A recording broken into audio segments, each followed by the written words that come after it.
Critical EDH. It's in the game. Today, we got our traditional actual factual keeping tabs episode. I'm Eric. Over here's Logan. But in the middle, we have Max P. Max P. The one and only. Dude, so excited to have you here. Thanks for making the time to be with us. Here. Hell yeah. We're really excited. Thanks for coming on. Yeah. You're basically one of the tabs. You are one with the green screen. What's it like? First tab. Yeah. I'm there, but I'm not there. That's what's happening. Yeah, you're the counter spells in Blue Farm's hand. No, you're always there. What are you talking about? So what are you drinking today, Max? Oh, this is Green Spot, man. Irish whiskey. Sweet. Heck yeah. I'm drinking an Arnold Palmer. No idea if he's Irish or not, but I'm sure he's from somewhere. So there's surely a heritage behind this drink. Tropical 7-Up. Tropical 7-Up. Hell yeah. Heck yeah. Are the European Isles tropical or no? I'm pretty sure golf comes from where whiskey was made. It's so.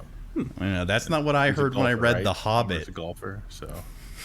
The Hobbit. Yeah. All right. I thought this tweet was really funny. It just says, "Oh yeah, babe. I think it's really hot when you go 2 and 3 with your off-meta deck at locals." It really shows that you've got more perseverance and tenacity than any top player. I was like, I feel personally attacked. Come on, guys. Kazur Ukama's real. Makes me grab my Florian box and just play with it a little bit. Would you say that's the most fringe list you've ever taken to a tournament? Oh yeah, definitely. Definitely? Definitely. It's not even close. Not even close. I've been up against a deck very early on in my cEDH career, and I think I lost. Yeah. But that was like pre-ban, dockside, all that kind of stuff. I lost a lot early on in my cEDH career as well, but I don't think it had anything to do with Florian. I played like Estrid the Masked at one point, but no way. They weren't really like tournaments. It was like you went to your LGS and played with 8, 12 people or whatever. It wasn't really a tournament. It was more of like a massacre. Was this before cEDH was like an actual thing? It was a thing. It just wasn't a thing. Yeah. I catch your meaning. I get it. I also thought it was funny that Kevin commented. He's like, my wife said the same thing to me. That's so funny. A woman of wisdom. Other things that we did this week, I released a Kodama Thrasios deck tech. I really, really hate monologuing, but I really didn't know how else to do it or kind of talk about the deck. I just felt like I had a lot to get off my chest because I've been getting so many questions about it. I keep talking about it, and it's I'm causing my own problem, I suppose. But the deck's really fun. I think that Kodama just changes the way you play cEDH so much. Have you ever played a Kodama list, Max? Yeah, I played Timna Kodama a few times, and at one point there was Kodama Sakashima was a thing. Oh, for sure. That's what I see. That's what it makes me think of. Because you just do the the double triggers and you just go off. This shares a lot of similarity, but we're not trying to double trigger Kodama. Basically, you just have to find the one piece that combos, and then once you go infinite, you have an infinite outlet in command. You're killing people in the desert? Is that what you're doing? I would never do that. The name of the list is called Desert Power.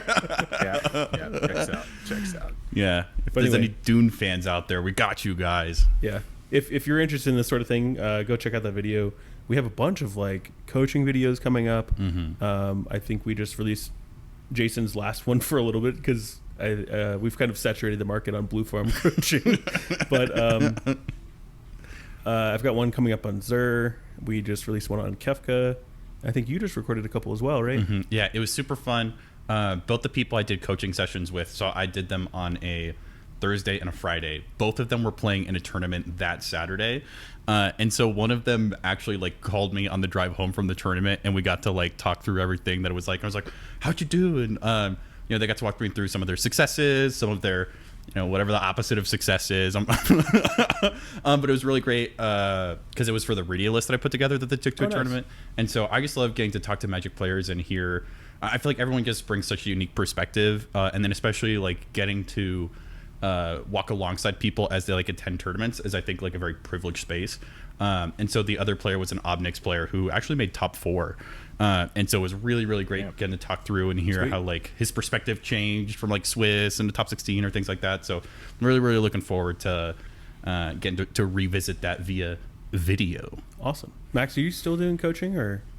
I've never really done coaching. I mean, I'm open to talk through decks with anyone at any time. Like, I'm happy to do that. Like to play games and talk about our plays and do open hand games and that kind of thing. But I don't actually offer coaching. Oh, interesting. I thought you might, because you're one of the players that I really look up to. I know we kind of first met at God, what was that? Was it Heisenberg, I think. Yeah, Heisenberg. Oh, yeah. I think I saw you at Fishbowl, but we like we didn't really talk. We didn't have a chance. Yeah. But like we sat down next to each other at Heisenberg, and I was like, now I can't talk because I don't have a voice. Yeah, I mean, I coaching is weird for me because I would be happy to do it. It's just that it's not something I would do to really make money. And I know there's a lot of people who, coaching kind of supports their habit. You coach, you make enough money that you can go to events and things like that. And I don't really want to like compete directly with them. I'd rather they do that. I'm an old middle-aged man with a job. I can go to tournaments. Other people can't. So, I mean, even you were talking about playing like open hand games. We actually did that before Fishbowl. The day before, we essentially like all played with like our hands on the table, and then I'd be like, okay, I'm gonna imp seal, not knowing what you guys have access to. I think this is what I want to imp seal. Like, what do you guys think about that decision? And and then Logan would say, well, actually, you can see that like what I have in hand, so that this like window is available. But also, even if you didn't have access to my hand, that I'm down to like 4 cards, meaning that potentially you can afford to like really aggressively tutor for something, or just kind of like the kind of like meta narrative that often happens in games that you don't get access to until after everything is like all said and done. Being able to like in real time kind of have like that walls down experience with your opponents, because the goal isn't to like win, the goal is to get better. I really enjoy it. The other thing is, so often you don't realize what your hand actually does. Like, that's the biggest thing I think that you gain with experience, is when you look at your hand, all the different things it can do. So when you play open-handed, you have these situations where you look across the table at your friend and you're like, dude, do you realize that your hand just wins and it's protected 3 ways? And the guy's like, what are you talking about? What? And then you walk them through it, you explain it, and then all of a sudden you see your hand a completely different way, which really I think helps you compete, because I think that's like one of the number one skills, just understanding what your hand can do, which is also why like so often when you're politicking, you can go like, oh yeah, here's my hand, and they'll look at your hand, they have no idea what it does. Yeah. I think I'm pretty well known around this area for like being willing to show off my hand. Yeah, it's like your favorite move. Look at it. Look at it. But I think that's such a great example of how like I think you've talked about this as well. One of the ways that like you can kind of like sniff out that someone's like really new to cEDH is you'll like ask them for information. You'll say like, well, oh, do you have like a counterspell in hand? And they'll say, I'm not going to tell you. I'm not going to tell you.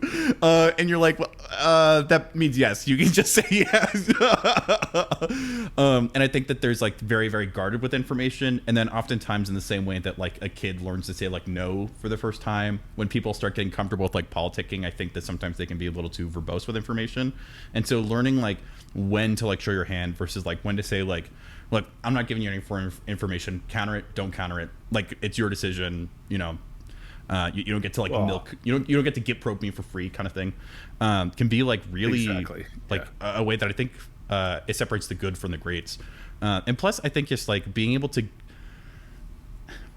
see yourself as a player through another person's eyes, I think is such a valuable experience as well. Because I think it can be really difficult to tell if like you're an aggressive politicker, because I think in the same way that like when they do these like math studies, everyone thinks they're an above average driver. They think they're a little bit more attractive than the average person. Everyone's going to rate themselves a 6 kind of like across the board. And if you can have like a really, really good practice group and they can be like you mulligan like shit. Yeah. I mean, that's something I'm really trying to get better at myself right now, which is really trying to figure out what the perception of you is in the pod, what they see you as capable of, and trying to control that. Trying to figure out how do I get the table to perceive me the way I want to be perceived. which is really hard to do, because if you come out too fast, for example, you're perceived as about to blow everyone out and win the game, and sometimes you're not anywhere close to that. So figuring out how do you modulate, the way people see you, so that you can continue to move forward without getting just obliterated, because that happens. Like, it happened to me the other day where, I was playing Timno Thrasios, and I had a bunch of mana dorks out, and Toxic Deluge came down and just blew me out of the game. Didn't affect anyone else, just affected me. And they did it because I was perceived as really dangerous, even though I wasn't. So being able to control that perception is what I'm personally trying to get better at right now. I think you have to make perception line up with reality somehow. And once those things are congruent, maybe you can twist that into like your favor or not. But I can see, especially if you're playing a creature deck, you're like, I'm just kind of doing the thing I'm supposed to do, and then you're like, you're gonna totally wipe me out, and now I don't have any resources to potentially deal with like the rest of the table. And and I think I've been in that player's seat or position where it's like, oh, I just drew the perfect tool for the right now. I have to use it. Yeah. I feel like I'm supposed to use it. I've heard on this podcast that, like, yeah, this Reddit post I just read. Thrasios is incredible. Here's me killing Thrasios. I think another thing I'm trying to get a little bit more comfortable with, and I think that this runs the risk of like devolving into pessimism. So I'm trying very hard to like keep a tight grip on it. But that, like, if I get the vibe that someone is playing scared, like, you can tell that like they're on edge, they're a little jumpy or trigger happy or whatever it is, that like I'm gonna have a very difficult time like showing them the numbers and trying to like logically prove, and sometimes you and I ran into this the other like last weekend. Like, there was a player we could not convince to not counter a heuristic study from seat 4.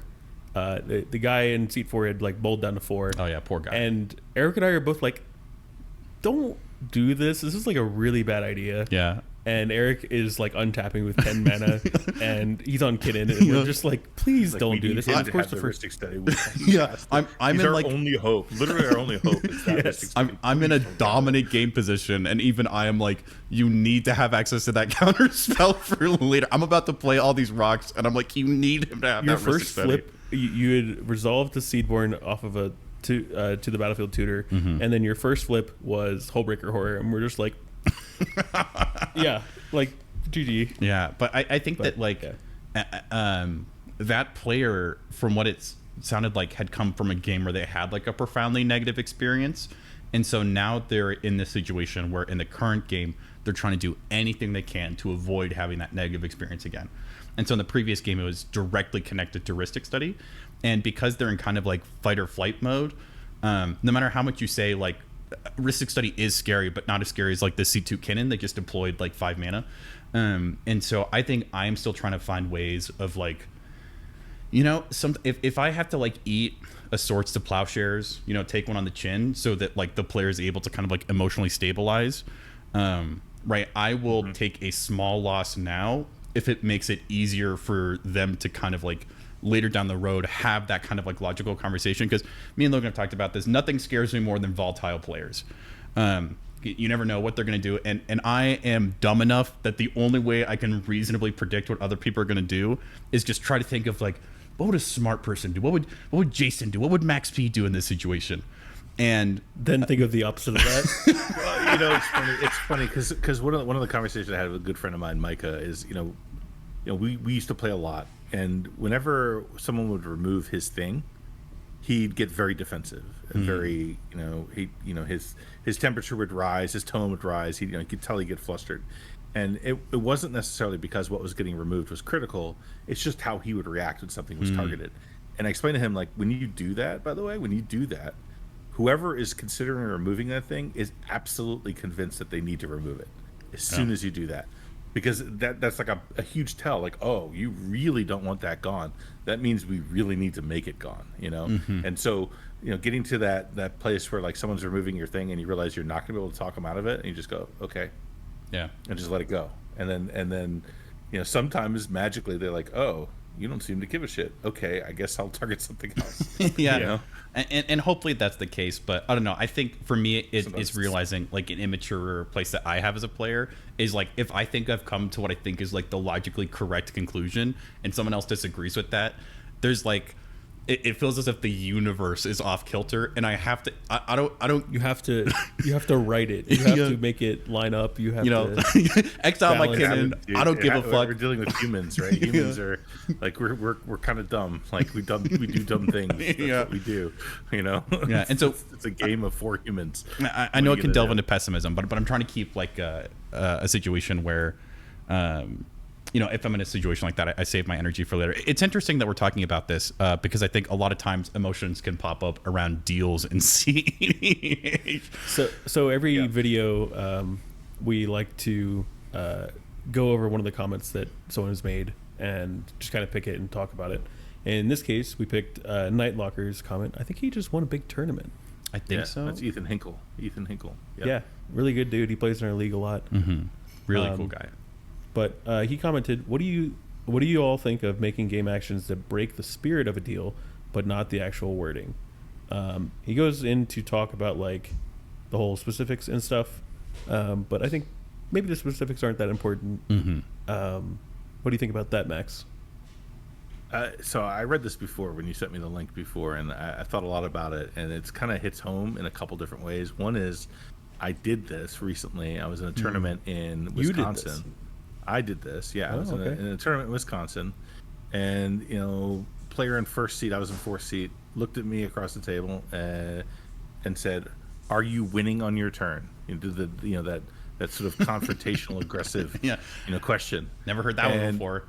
And I'm like, "No, I will not win on my turn." Right? Final Fortune. Well, I didn't even do Final Fortune in this case, but it gets around back to my turn, and I go, "Grand Abolisher." And he goes, "You said you weren't going to win on your turn." I'm like, "I'm not going to win on my turn. I'm going to pass to you." And he's like, "Okay." It resolves. And then I go, Fairy Mastermind, Smothering Tithe. Oh my God. You dirty dog. And I just activate till I have a big pile of treasures, and I go, "Pass." And he's like, and he was furious at me. And I'm like, on one hand, I feel bad because I absolutely played him, right? And there's a bit of dishonesty there, honestly. That's what it is. It's a little bit of dishonesty, like misleading him. But at the same time, like, you're going to ask me that question and try to confront me. The reason you're doing that is because you're trying to save your interaction so you can win on your turn. And I'm going to call this segment I don't have to sell myself. I don't have to play against myself. I'm not going to do that. So the words are important. We're going to negotiate. You're going to try to get me. I'm going to get you. I think the concept of asking that question, "Are you going to win on your turn?" That's not something that ever is in my vernacular. I don't ask people that. I just assume you're trying to win at all points of the game, whether it's your turn or somebody else's turn or whatever. It's a stupid question. Yeah. And not to say that player's stupid, because I don't think that they are. Not at all. I just think that kind of framing things that way, I'm not sure what type of a response they're trying to elicit from you. Mm-hmm. What would satisfy them? Well, it's probing for information. I mean, that's what they're doing. They're trying to get an idea as to what you're going to do. And in this case, I mean, it was even more than that, because this guy absolutely had a win on his turn, and he was trying to hold up the interaction he needed to make sure he could win. Sure. Right? So he was trying to decide what to do. Well, he drew a bunch of cards. That's pretty good. Yeah, he drew plenty of cards. Oh, you're welcome. Yeah, exactly. So, but yeah, the issue to me is the question. That's the real question. When you try to get into these positions where you force someone to make a deal with you that's not in their best interest. And when you do that, you're going to get got sometimes, because then I'm going to go full lawyer on you. Mm-hmm. Well, I think you got it. So for instance, at the bottom of Nightlocker's question, they say, what would you think if you were my opponent? Having been in this situation before, and being a huge politicker myself, I'm very similar to you, Max, where I'm paying a lot of attention to the specific wording people are using. And so when I see it happening at tables, I think a lot of times I'll communicate that is not a real deal. It's when someone says "Oh, I don't want you to swing your OBM, your orc army at me for the next 3 turns," I'll be like, when the fuck has anyone gotten 3 turns in 3 turns is this, 2 rounds from now. Logan made the joke once. He's like, "I would swing at you for 20 turns." It's just not a real deal. I think there are elements of it where people are kind of like guessing what the other person means. For instance, much like you're saying, like there's this handshake of like, am I gonna have to use a counter spell? And you're saying, no, you don't have to use a counter spell. It always makes me laugh because Max, I don't know if you've played like League of Legends or Dota or anything like that, but there was a joke that like a famous player Double Lift was saving his flash for next game because like it's a major summoner spell. It like saves you from, or you can use it aggressively, or if you're playing like Counter-Strike, you're saving the bomb for next round.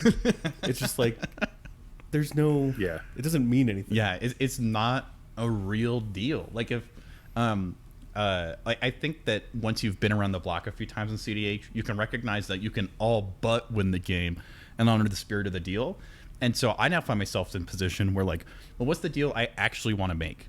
And some people say like, oh, well, don't say are you going to win on your turn. Say, am I going to get an upkeep? Oh, there we go. I bamboozled all the people who are going to try and lure their way out. But like that player got an upkeep, right? And so I think that a lot of times as people grow in politics, they start like, oh, I can like, I've got all these counter spells and I don't need to use a single one. But then they get hoodwinked by like a veteran of the format. And I would hope that if I were in that situation, if I were like the opponent who lost to you, I would have the wherewithal to say, you know what? That's on me. Because you're right. Like you did kind of like pull the rug out from underneath them, but also like they kind of like opened the door for it. And I think a unique dynamic about the discussion that we're having is people paid money to compete against each other for money.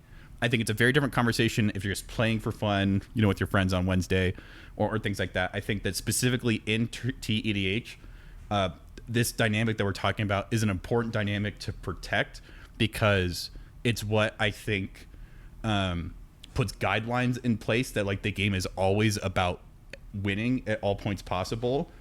And when someone no longer has that as their primary goal, that opens them up to a wide range of like poor decision making or deals that they like shouldn't be making. And this reminds me that like even if my opponent isn't gonna win on their turn, as soon as they move like into cleanup into like the next person's upkeep, they are still incredibly interested in winning. Right? And Max, I think your takeaway from this is not that you're like, oh man, I really pulled one over on this guy. That's not why you're telling the story, right? You're telling the story because you're like, there's ways that you can, he's asking you such a specific question. You can give that specific answer of like, sure, right? Yeah. And there's a difference between using it like, you're in one of those 3v1 situations where someone's trying to win and you tell them, oh, he's like, I'm only going to use this spell right now to stop this person if you're not going to just immediately win right after him. Right. And it's different in that situation because like I'm trying to get back to my turn, to have a chance, and I'm trying to get them to counter the other person's spell. I'll make a deal to not win in that situation because the alternative is losing. Sure. That's one thing. That's one thing. But it's a totally different thing when the guy's just trying to challenge you and decide on little actions based on, are you going to win on your turn? Are you going to win on your turn? Right. Like, okay, I mean, I'm going to try to win on all of my turns, honestly. Hell, I'm going to try and win on your turn. Yeah, that's a point I was sharing earlier. And I've stopped, I don't know about you guys, but I've kind of stopped making these like really hyper specific deals because I think you can really back yourself into a corner in a lot of different ways, and that's where you end up in like hot water or trouble and like, oh, well, you're just going to break our deal. And it's like, well, I don't really remember all the 30 specifics that you just outlined. And like, if you don't counter this, I need you to deal with this, and then on your upkeep you don't do this and you don't pay for fish and all. It's like, yeah, I think in this case it was like there was a heuristic study on the stack from the third player, and the guy who was trying to win on his team was like, I have this counter spell, I want to counter this heuristic study, but I'm not going to counter this heuristic study if you're just going to win. And I'm like, I mean, I won't win on my turn. I think the only real deal I consistently make these days is if I cast this counter spell, then we're drawing. I think outside of that, I think that there's ways to like garner favor or cash in chips. You can like feel. Well, and what I say a lot is, hey, like before you do anything, like I'm actually really concerned about this. You're really good at and I kind of frame it like, not to say that I need specifics from you, but have you considered this? And they'll either say yes or no, or they'll be like, wait, what do you mean? Yeah. And like that's the conversation I'd rather have than say like, well, I need you to not do this. Yeah. That conversation. I've been on the other side of it too. Like just recently, I was at a tournament where I was in the top 16 game, and the player was playing Malcolm Vile Smasher, and he put a Glenhorn Buccaneer on the stack, and he had a known Fierce Guardianship, and I had to demonic consultation twice to get answers to stop him. And the player going after me was a Sisei pilot and had clear win set up, right? And I had to double decon and pact. So I was completely blowing myself out. And I'm like, dude, there's no reason for me to, stop him from winning just so you can win. So, I'm only going to do this if you agree to at least give, you're not going to win this turn cycle. And if you're willing to do that, give everyone a chance to keep playing, then I'll stop him, even though it completely destroys myself, because there's still a small chance I could somehow salvage this. Right. And he agreed. And that was a deal that we agreed to. And then the player after him won. So, still you're just like, oh, okay. Yeah. But at least I turned, I turned a definite loss into, 2 turns later I lost. Yeah. A lot of CDH is just buying time. Yeah. And trying to find ways to spend more time in the game without just losing to something all of a sudden. And I think that, a lot of players need to realize that. Yeah, so. That's a really good point. I think I am growing to recognize just how much fight most cEDH players have in them, and I think a lot of people feel like they've lost long before they've actually lost. And so I think I'm trying to get better of when I have that that internal feeling of oh fuck, okay, I guess I'm 0-2 now. Instead taking a deep breath, focusing up, and then making sure that I'm still in it. Me and Logan were in a tournament I think 2 weeks ago where I think I said out loud, I was like, there's no way I'm getting another turn. And I had missed a few details, which resulted in 10 minutes later of me untapping and being like, wow, I really did not expect to be here. And I could have spent that 10 minutes formulating, what am I tutoring for? What's Logan got in his hand? What's going to happen on the board? But instead, I kind of let myself go to this place where I'm like, you're mentally checked out. And I wasted 10 minutes. You go into the hole. I call it the hole. You're in the hole. Can I get one more card? Can I just get one more card? There's an Alice in Chains song about that. Can I just get one more card? And that's all you're doing is trying to get to the next card. And sometimes magically somehow things get all blown up and you win. Speaking of trying to get to the next card, let's get to the next tab. Speaking of things magically blowing up, Emrakul, the Promised End. Yeah, this was Tag C's, or That's a Good Card podcast, their suggestion or their card for the week, and this one kind of hits close to home for me. I've seen Jay rip this card quite a few times in Marnius, and I'm currently playing it in Glarb, even though I'm really not playing Glarb. But I'm also playing it in Lumra, even though I'm not really playing Lumra now. I think we both kind of have spent the last month or two trying to kind of aggressively brew to kind of push ourselves. Max, do you play this card in any list? Yeah, I've got it in VV right now. Ooh. Yeah. Ooh, that's kind of interesting. Whoa. Wow. I'm playing Big Flips Vivi.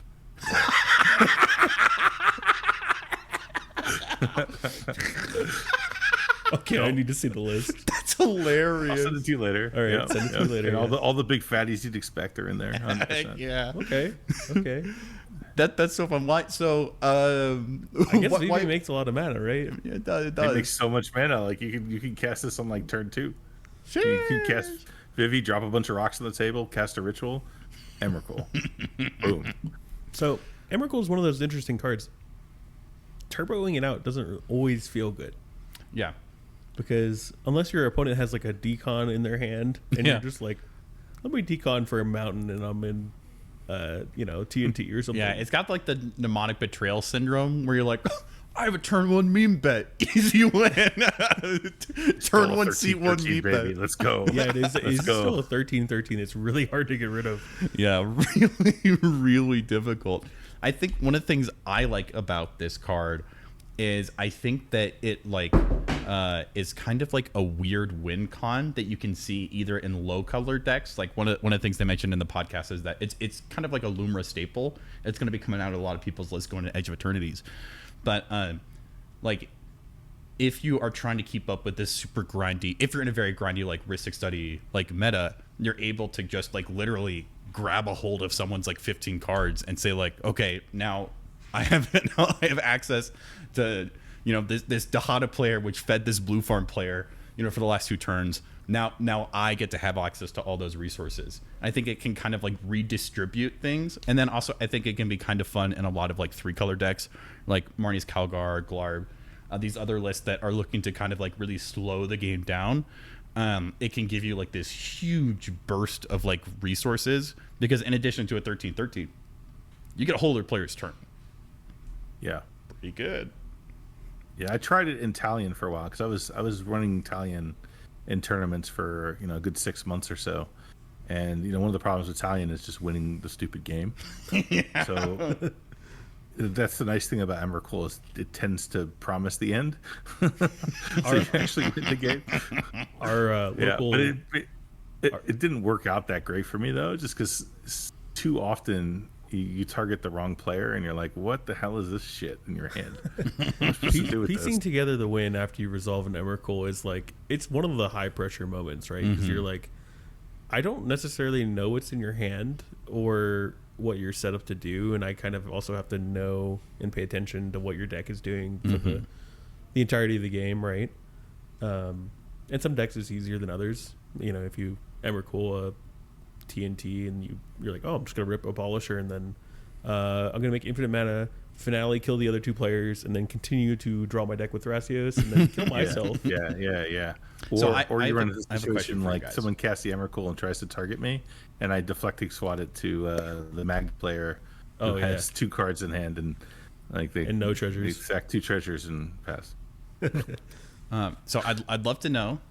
So you're on the screen for me over there, but for our viewers, you're down here, and then Logan's. Both of you guys have played it in lists, right? Even taken it to tournaments. Do you guys think more players need to play Emrakul Promised End? No, I don't think more players need to play it, but no, I don't think so. And you know, I'm going through this process right now because the Invitational is coming up, and I'm trying to figure out like, okay, how do I break through the inevitable slop of top players that are going to be there? And I'm like, one of the first cards I look at is, will Emrakul help me break through? And the problem is there's still a lot of ways to deal with an Emrakul, especially if you have a table full of good players, because you got to wait. You don't get to take that turn immediately. You have to wait to that player's actual turn, so that gives you time as a table to deal with what they're going to do. And then you talk about revealing information. You know, immediately you're like, here's everything that's in my hand. Here's everything that can happen when they take my turn. Why don't we work together right now to make sure none of that's there by the time he gets to actually take my turn? I think this card becomes way more powerful at higher level tables because you're almost guaranteed to sit next to a really powerful deck. And also a player who's kind of set themselves up well and positioned themselves well. So ideally, I think with Emrakul, what I've always looked for is the player to my direct left in priority? Are they set up in such a way where I can use Emrakul effectively? Because I don't want any amount of time between me and that turn. Yeah, this seems like a card that's almost like way better in top 16 and top 4 than it may be in Swiss, right? Because if you're in Swiss, your odds of only being able to like take a hold of like a Flubs player like I think that like the degree of randomness that you find present in like Swiss games is runs the risk of lowering the ceiling and the floor for this card. But if you're in top 16, you're going up against a TNT, a Blue Farm, and a Kinnan, like it doesn't matter who's to your left, you're probably going to be able to get something good going. I hear you. It's still the card scares me in a lot of ways, just because you go and you have to basically spend everything you have to play it, and then sometimes it just doesn't work out at all. I think and you blew everything and then immediately lose. Speaking of like blowing everything on this card, having played it in Lumra, one of the things I don't like about it is I think it signals that you have to mulligan deeper. I think it's very, very difficult to keep hands that have Emrakul in them. Yes.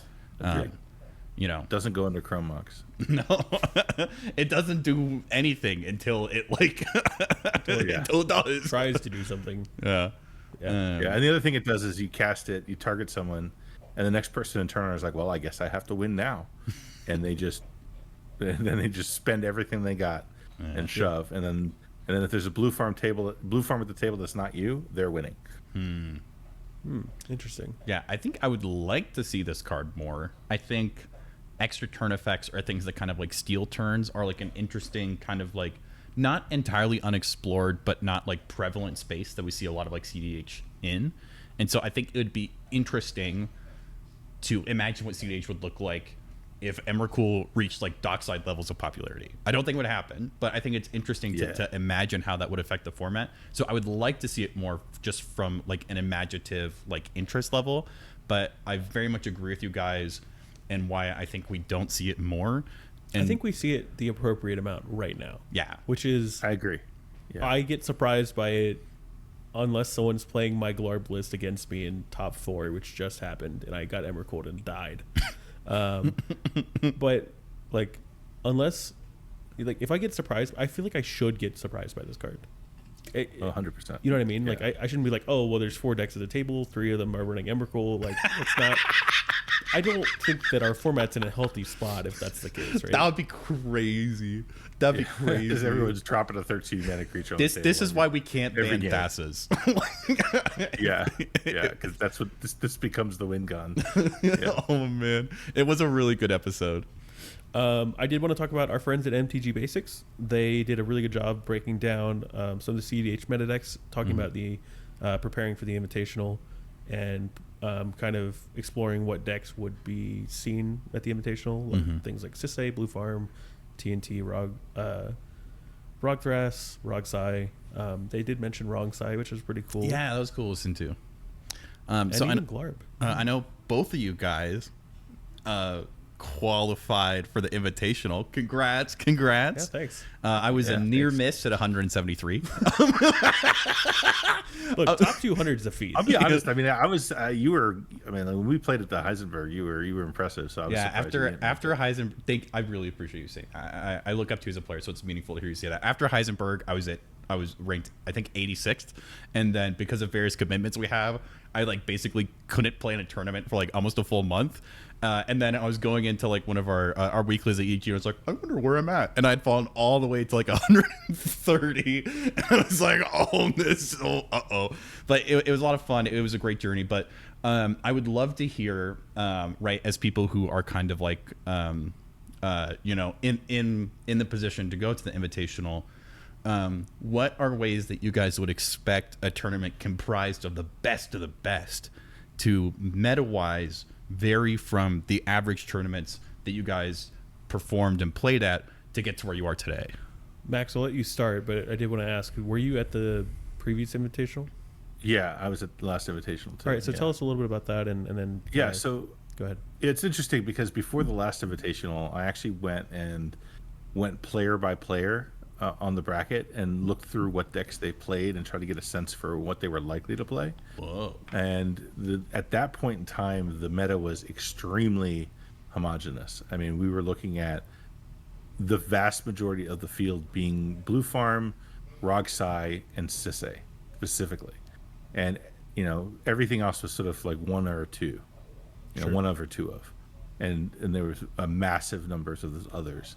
I would expect that this year is going to be very different. I think there's a lot more variety than there was last year.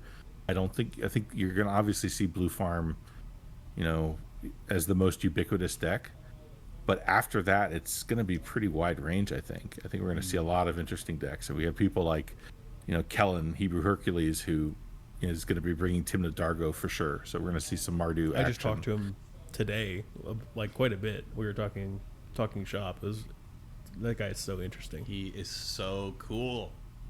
He's a freaking genius. Like, the dude is so smart, and he's gonna bring it with Mardu, and I wouldn't be surprised if he wins the whole thing. So I mean, there's going to be a lot of interesting variety this year, much more than last year. I watched this video. I kind of turbo watched it because, to try to get ready for our conversation. But I think they do a pretty good job of catching the high level of what's going to be there. Obviously Blue Farm. I like how he did like the Thrasios corner and talking about the Thrasios decks that are out there, which I just call them Cradle Farm decks. Yeah. So Raul is known for playing TNT. Obviously a Thrasios deck, and then Pigeon's been playing Rogthras. So they, at the end of every episode, regardless of whatever they're talking about, they always kind of like, oh, here's the changes I've made, here's how the deck's feeling, that sort of stuff with their decks. Yeah. So it's interesting, and I would expect that what they talked about is going to be generally what we see at the Invitational, with even more variety than even what they said. So I'm looking forward to it. It's going to be much harder to tech for than it was last year, because it's just going to be so much variety. It's going to feel more like a regular tournament, I think, this year than last year. Heck yeah. I always forget how dominant of a position Sisse had this time last year. When Sisse still had access to Dockside. I forget how quick and relatively easy it was to win on Sisse. That deck was a monster. It's definitely still around, and it's still very much a real deck. Yeah. But I think it's taken a very different shape than it did this time last year. I think Sisse is like pretty telegraphed right now, and not to say like I'd never lose to it or anything, but we have more than a couple players that play it locally, to varying degrees of success, and I'm just always like looking over. I'm like, oh, okay, I don't need to worry about them adding 3 more mana all of a sudden. They're at 4. That means they have 1 spin. I remember a world where, like, if Sisse resolved an Eldritch Evolution, you were fucking hosed. like any single creature tutor represented, like, essentially an immediate game loss. And so, yeah, I think I very much like what they were saying of, like, if Sisse has a spin open, you need to be, like, pretty cautious. And if Sisse has 2 spins open, you better be hearing some pretty loud alarm bells. Sisse, playing against Sisse right now is like playing it's a rhythm deck. Like, you look over there, okay, how much mana do they have? What color mana do they have? Do I need to kill Sisse now? Right? No? Okay, we'll let it go another turn. Okay, now do we need to kill Sisse? And as a table, you just basically every round check in with each other and say, do I need to remove Sisse or not? And you just get that rhythm going, and then you can beat Sisse, more consistent than you used to. Because you used to, like you said, you go, I'm going to Eldritch Evolution this Birds of Paradise and win the game with nothing else on board. Right? Yeah. It's a cool deck, and I'm glad that it's still around.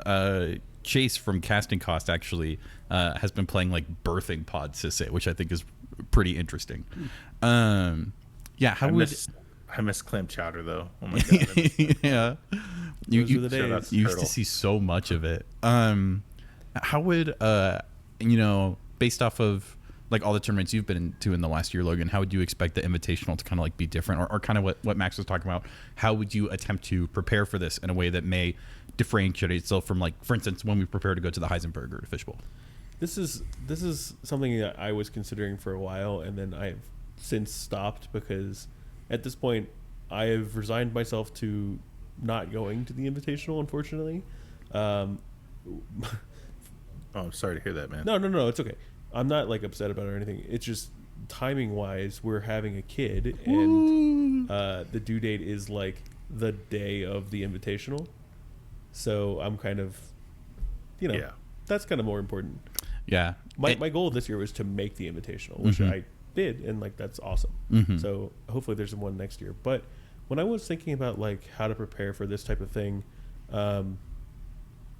Max brought up a really good point about like doing your research on the players, because they're kind of like known quantities. And my experience of like playing with these players at big tournaments and traveling to these larger tournaments and meeting people like Max and Freedom Waffle and just all these top players, I kind of have a sense of like more of personality wise what it takes to be in the top 50, because we all kind of share that like edge. They're all everyone's got something that makes them that cut above the rest of the field. and you have to have that dedication and that drive to go to enough events or win enough big events to even make the Invitational. I think doing your research on like what decks people play and their play styles, their politicking styles, and that stuff is really important. But overall, like I think I just would want to feel comfortable on the deck that I'm playing.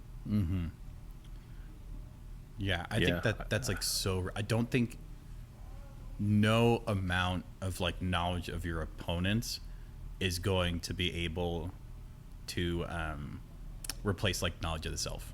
And kind of like what we were talking about like earlier, if you are not able to recognize maybe some of your own tells, right, when ways like regular playground patterns you have that really telegraph what you're going to do, or if you don't have that kind of like knowledge of like when you're maybe getting like a little hot-headed or ways that, you know, if you know that you always like make deals that like leave the window open for people to kind of like sneak a win through, you know, it doesn't matter if you've memorized the 98, the 99 of like all your opponents, because at the end of the day, the most controllable thing is you, right? Like how you play, you know, the list that you're bringing. And yeah, I think not planning for the Invitational, but I think I can. The reason I brought Kodama Ishai to Heisenberg was it's just what I was having the most fun with at the time, and it's what I felt the most comfortable with. And I know like, I could probably like slam together like a blue farm list, but at the end of the day, you know, when I'm just like hanging out and I want to play Magic, this is the deck I want to play. And so if I'm going to be in a high stress, right, like tension levels are like up here, pressure is on, I can't afford to have any undue pressure or any unnecessary stress if I want to play at my peak. I would love to hear what you would say about that, Max. Oh yeah, I mean, I that's so true. It's kind of scary how true that is, because you know you may think that you can tech and plan and deal with, you know, build a specific deck to deal with what you're going to run into, but it just doesn't work, because you know these tournaments are grinds. 7 rounds of Swiss before you even get to top 16, right? So if you're playing 7 rounds with the best players in the world, all of that, like, you know, new deck shenanigans all goes out the window, and you're playing with, you know, muscle memory, like, you know, the play patterns that you've built over time and you understand and you know, like, that you dream about are the ones that you're going to be able to execute in round 6 and round 7 and top 16. All that other newfangled stuff, you know, if you don't get it in round 1, it's gone. Like you're just not going to do it. Right, so you gotta at some point fall back on what you can do, what you have done 10,000 times, because that's what you're going to be able to do in a tournament. That all that other stuff is gone. And you know, when I talk about like researching, like going through and looking through the decks and trying to figure out how to tech for them, I'm talking about like a card. Like, do I want to run, you know, Dispel, or do I want to run Miscast? I mean, that's the kind of decisions that you're making. Or Spell Pierce. Yeah, or Spell Pierce. Or don't forget about Spell Snare, or Stubborn Denial. Yeah. But yeah, to your point, I mean, that's what you're doing. You're not looking at like, you know, I've never run Adnaz in this deck in my entire life. I think I'll try it. Let me switch up the archetype and see what's happening. Yeah. Let's see how Necrodominance works. I mean, if it works against the best players, then it's got. Yeah, exactly. I think what I'm missing most about not going is just the ability to compete with the highest players all in the same room and like leave nothing behind. Bring everything you can to the table, whether you think it's your best deck or you're really feeling, you know, your certain card selection or your archetype or whatever. Everyone's showing up with the express purpose of, we worked our asses off all year and now we're here. Yeah. Imagine how many stories I just remember how many stories you hear at tournaments of like, it was someone's first time, or they had never seen Rogsai before, or imagine trying to pull off saying that at the Invitational. Dude, those games, I'm telling you, the games were so much higher level. It was nuts. I should have like sat all on those wrong normal side things all where year. you're like, you get away with little things here and there. Like at this Invitational, you get away with nothing. It's pro REL? Nothing. Yeah, it's pro REL, and every player knows exactly what you're doing in every turn. So you're not going to sneak anything past anyone. You got to earn every single inch you get. It's hard. It's a challenge like no other. I punted the crap out of a lot of games when I went last year. I just played I really let myself down. I played like shit. So for the last year, I've been wanting to get back here and want to redeem myself. Okay, you quote played like shit and you're ranked 7. I'm ranked 8 now. Oh come on! Oh come on!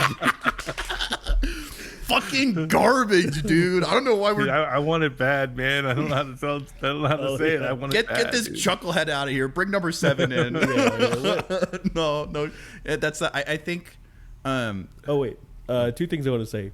I should have just sat on wrong side all year. I should have not told anyone about it. I should just, and there's still naysayers. There's still people who are like, oh, it's kind of bad. Like, why don't you just play farm? Yeah. It's like, because it's fuel. That's fuel for you, man. That's good stuff. That's like turn fast. Yeah, they hate you because they ain't you. Wrong size socks. Oh, well, now I'm going to show you. Yeah. And the other thing I was going to say was, you were talking about like not getting anything past anyone, and just the level of player and stuff. I'm not sure if you heard about this game, Max, but I know Eric has. When I was at Cradle to the Guild in Phoenix, my round 3, it was me, Bad Dog, Gold Sabretooth, and Freedom Waffle. Oh yeah, I saw your tweet about that. Yeah. And I'm like, that's a shit your pants pod right there. I mean, like, I wasn't nervous or anything. I just like, man, I'm up against a fucking brick wall, is what, and it was a good game. Like, everyone played clean. I think I played well. I ended up winning, which was nice. But overall, I was just thankful to have that experience. And for me, that was like my highlight of the year. That was like this is my taste of the Invitational. I kind of knew at that point. I was like, probably, even though I'm going to make it, I don't think I'm going to end up going. But that was kind of like, okay, I can sit at these pods. I can be there and be present and participate and win, I don't think, to be able to qualify with this event, like, you have to be a top player. Like, you couldn't have earned those points otherwise. Like, the way this circuit was set up, it's not like you can just, saunter into a LGS one day and like win a diamond event and go to the Invitational. Like, it just doesn't work that way. No. You gotta perform repeatedly to get enough points to get in. And, so you earned it, dude. 100%. Oh, thanks. Like, you are a top player, period. And what's really funny is because you hear a lot of cEDH detractors and various places go, cEDH is not a real format. It's just not competitive. It's not a good outlet for competition. I'm like, bullshit. Like, this is the most competitive I've ever felt in Magic. And sure, like, 1v1's totally different and stuff, but like, some of the best players I know I've ever met playing Magic are cEDH players. Yeah. It's the most complicated format by miles. Yeah. It's not even close. Like, you're adding 2 more players, but you're adding 20 here. times the complexity. Yeah. The amount, Singleton, the dynamism of the problems you have to solve, right? For instance, you're talking about like the amount of not just deck awareness, but player awareness, right? It's not just that you need to know Blue Farm and Kinnan, but you also need to know how pods respond when like a Kinnan and a Blue Farm are fighting it out, right? And then just layer upon layer upon layer. And then also, like, it's such a long game. Not just like, you play for like 2.5 hours, but also like grinding tournaments, like trying to get better as a player. It's such a tight balance of like, you have to be willing to accept like good enough, right? That like, I did the best I could in that game. That is as good as I could play at that point in time. And you got to give yourself grace and compassion, but also you've got to have that hunger to like always be wanting to take the next step, always wanting to get a little bit better. And so you can't like stagnate. And not getting discouraged by like losing a tournament or like, not even making top cut. The story I always like to tell is, I was in my second tournament and Silicon Dynasty won. When was this? 2023. Okay. Nice. In January 2023. And I didn't make the cut. I didn't do bad, but I didn't make the cut. I think I went like 2-3-1 or something like that. And, I cried. I like broke down and I cried. And, Gold Sabretooth, saw me, came up to me and just like wrapped his arms around me. And he was like, the fact that you're crying means that you're going to win, right? Yeah. Because you care, like you give a shit. Yeah. If you didn't give a shit, you wouldn't be a winner. Like you wouldn't get there. So like, that feeling, that sting that you feel when you don't make it, you don't make the cut, you don't do well, like that's how you know that you're a competitor, right? Because that's going to drive you to keep going. Yeah. That's such a powerful story. I think we need to tell stories like that more in CDH. Like, I know we've talked about it a little bit. I've had drive homes from tournaments where I'm fucking eating myself alive. I've got the worst highlight reel in my head of all the misplays I made. And there's not like a redemption element of like, oh, I can't wait for the next tournament. I feel like I know more now. I can play better more. Right? Your thoughts there aren't like, wow, I'm like really on the up and up. Like a lot of times after you go like 0-3, 0-4, you're like, wow, I literally am the worst player ever. That's crazy. I didn't think you could know that definitively, but I found out I'm the worst. I literally punted like that this past weekend. I played in a local tournament, and I played like garbage, just garbage, complete garbage. Didn't make the cut. Like I always go to tournament like first step, don't embarrass myself. It didn't work out. You know, I aspire to that. I will honestly say this season, I set out with a goal.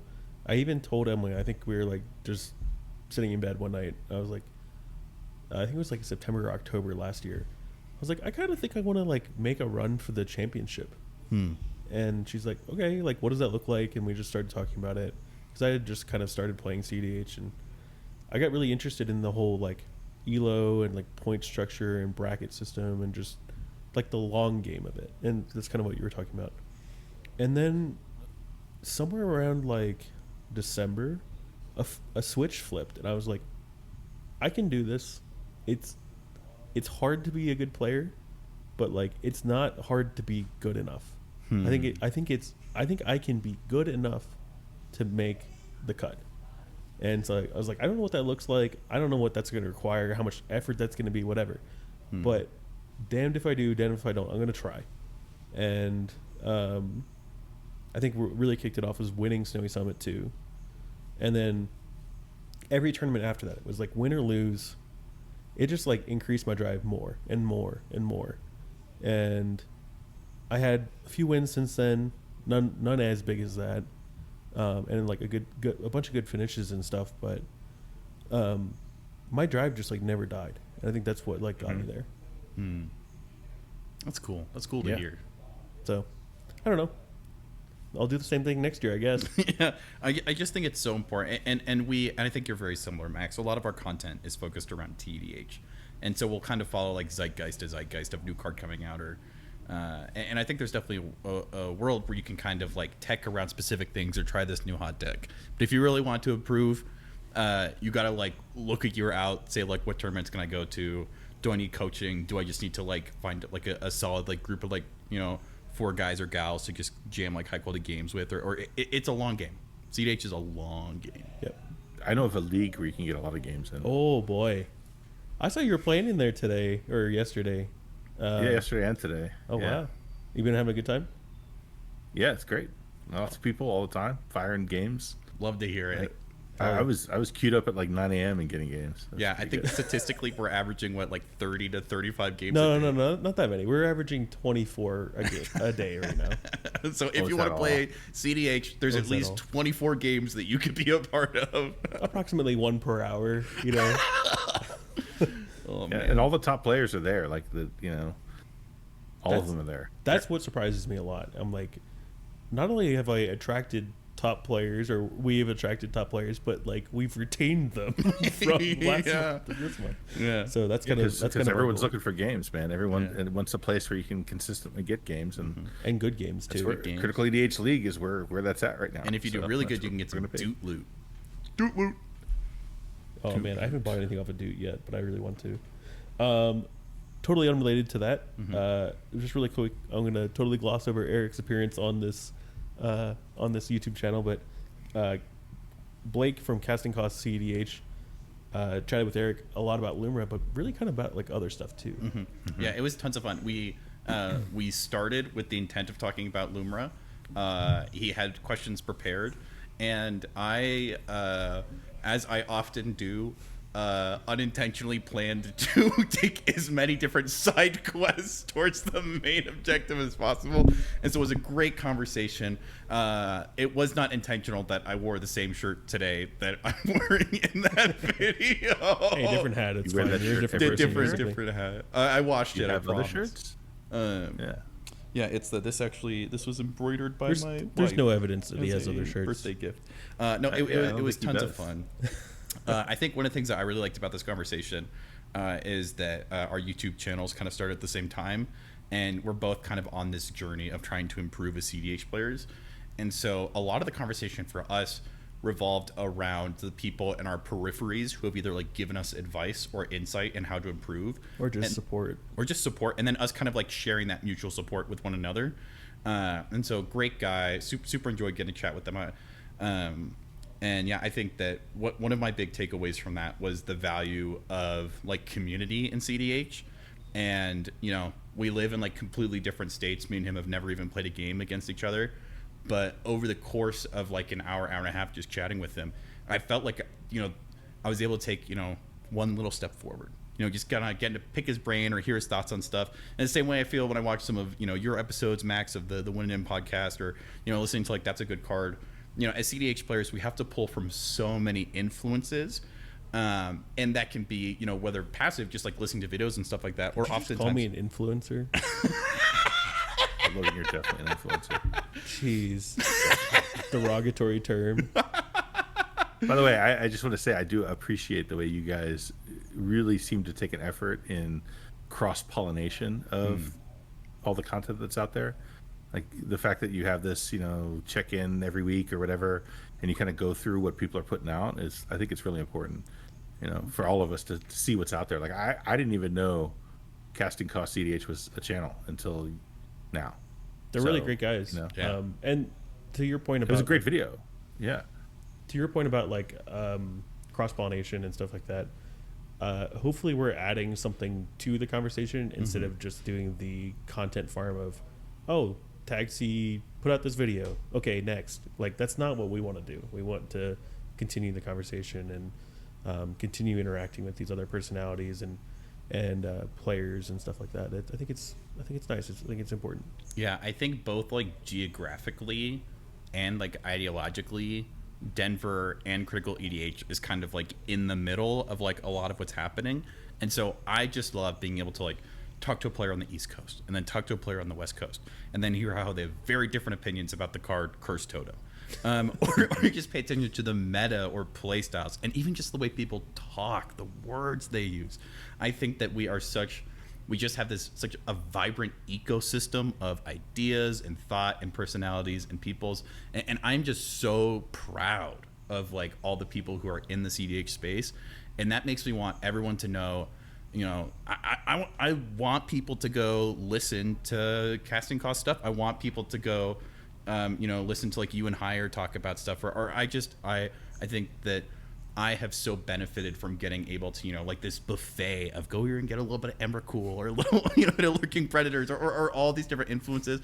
And I know that how much it's like built up and edified me. And so I feel very grateful to be in a position where we then kind of get to like connect the dots and create this kind of like mosaic of like cEDH content. And I just like it was so funny when Max had Hire on and they were talking about Lurking Predators. Not like a day later, from Tag C was messaging me. He's like, dude, you'll never guess what our card is. And he's like, it's Lurking Predators. I'm like, oh, that's sick. I said, are you having Hire on? He's like, how'd you know?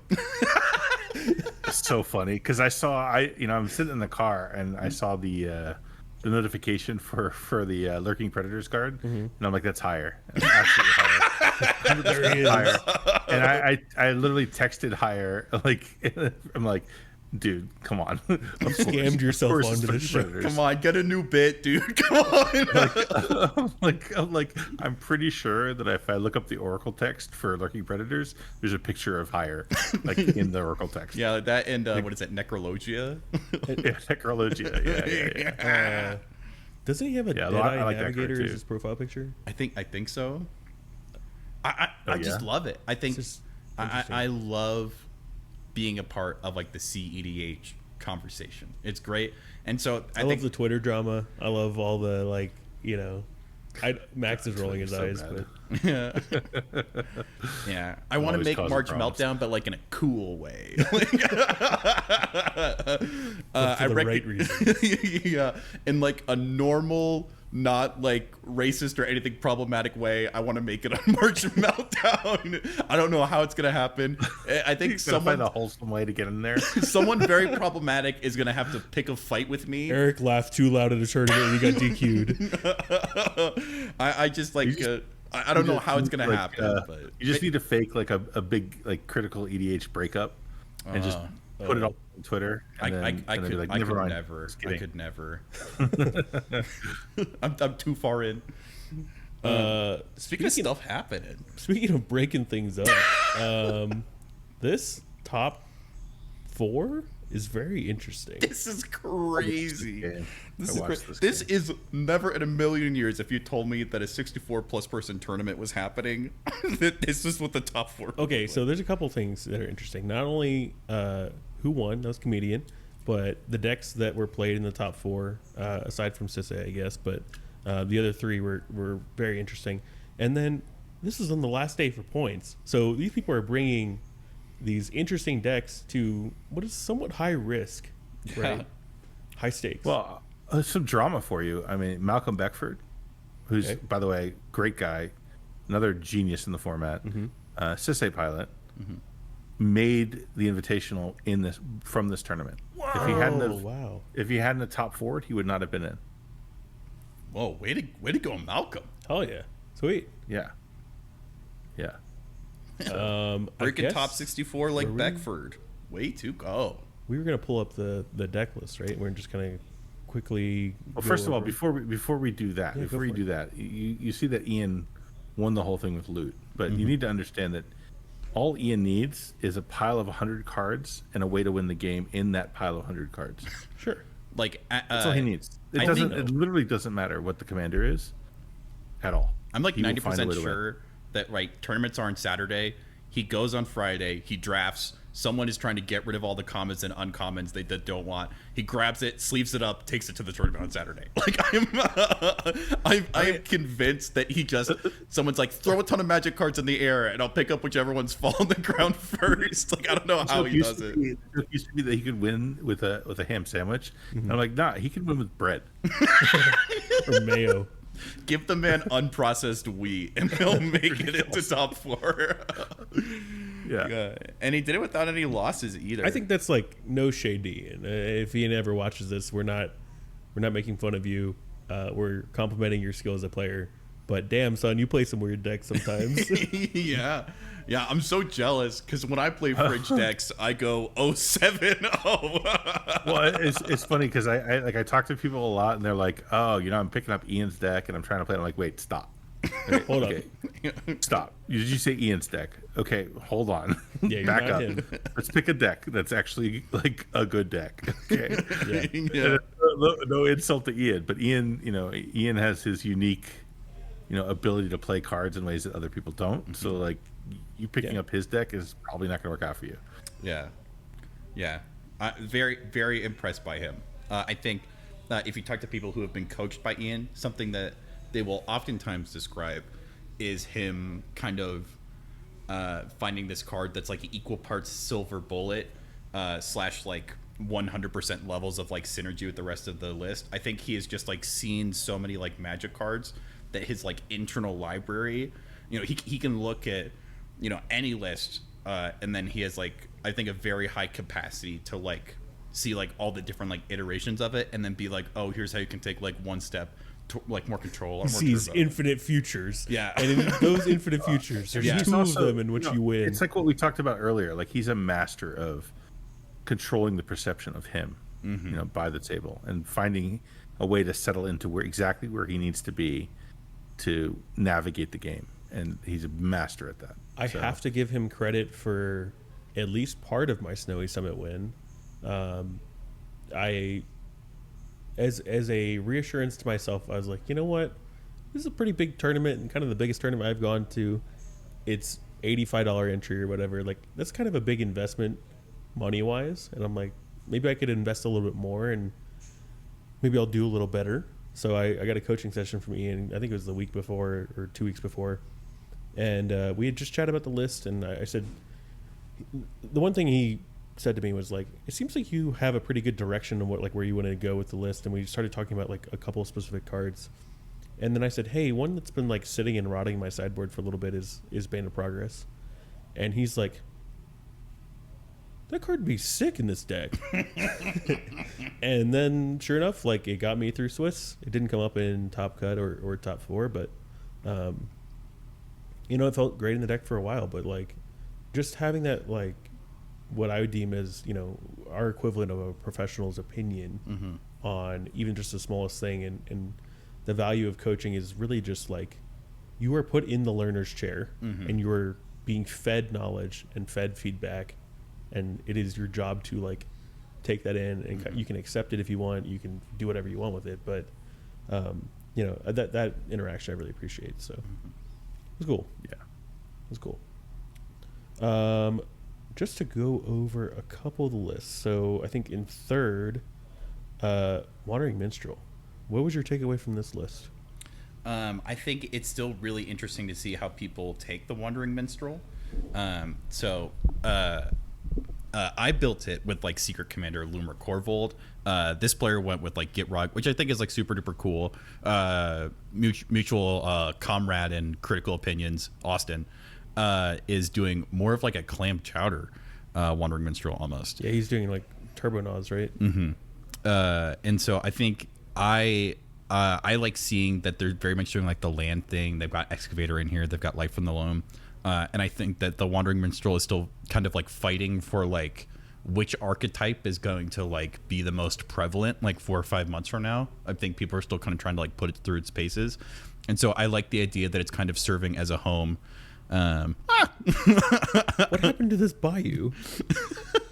I'll have to talk to Top Deck. I think about there's been a little bit of an interesting dead. aggression over the last 6 months with Lumra, and just looking at lands in a different way than we have in CDH.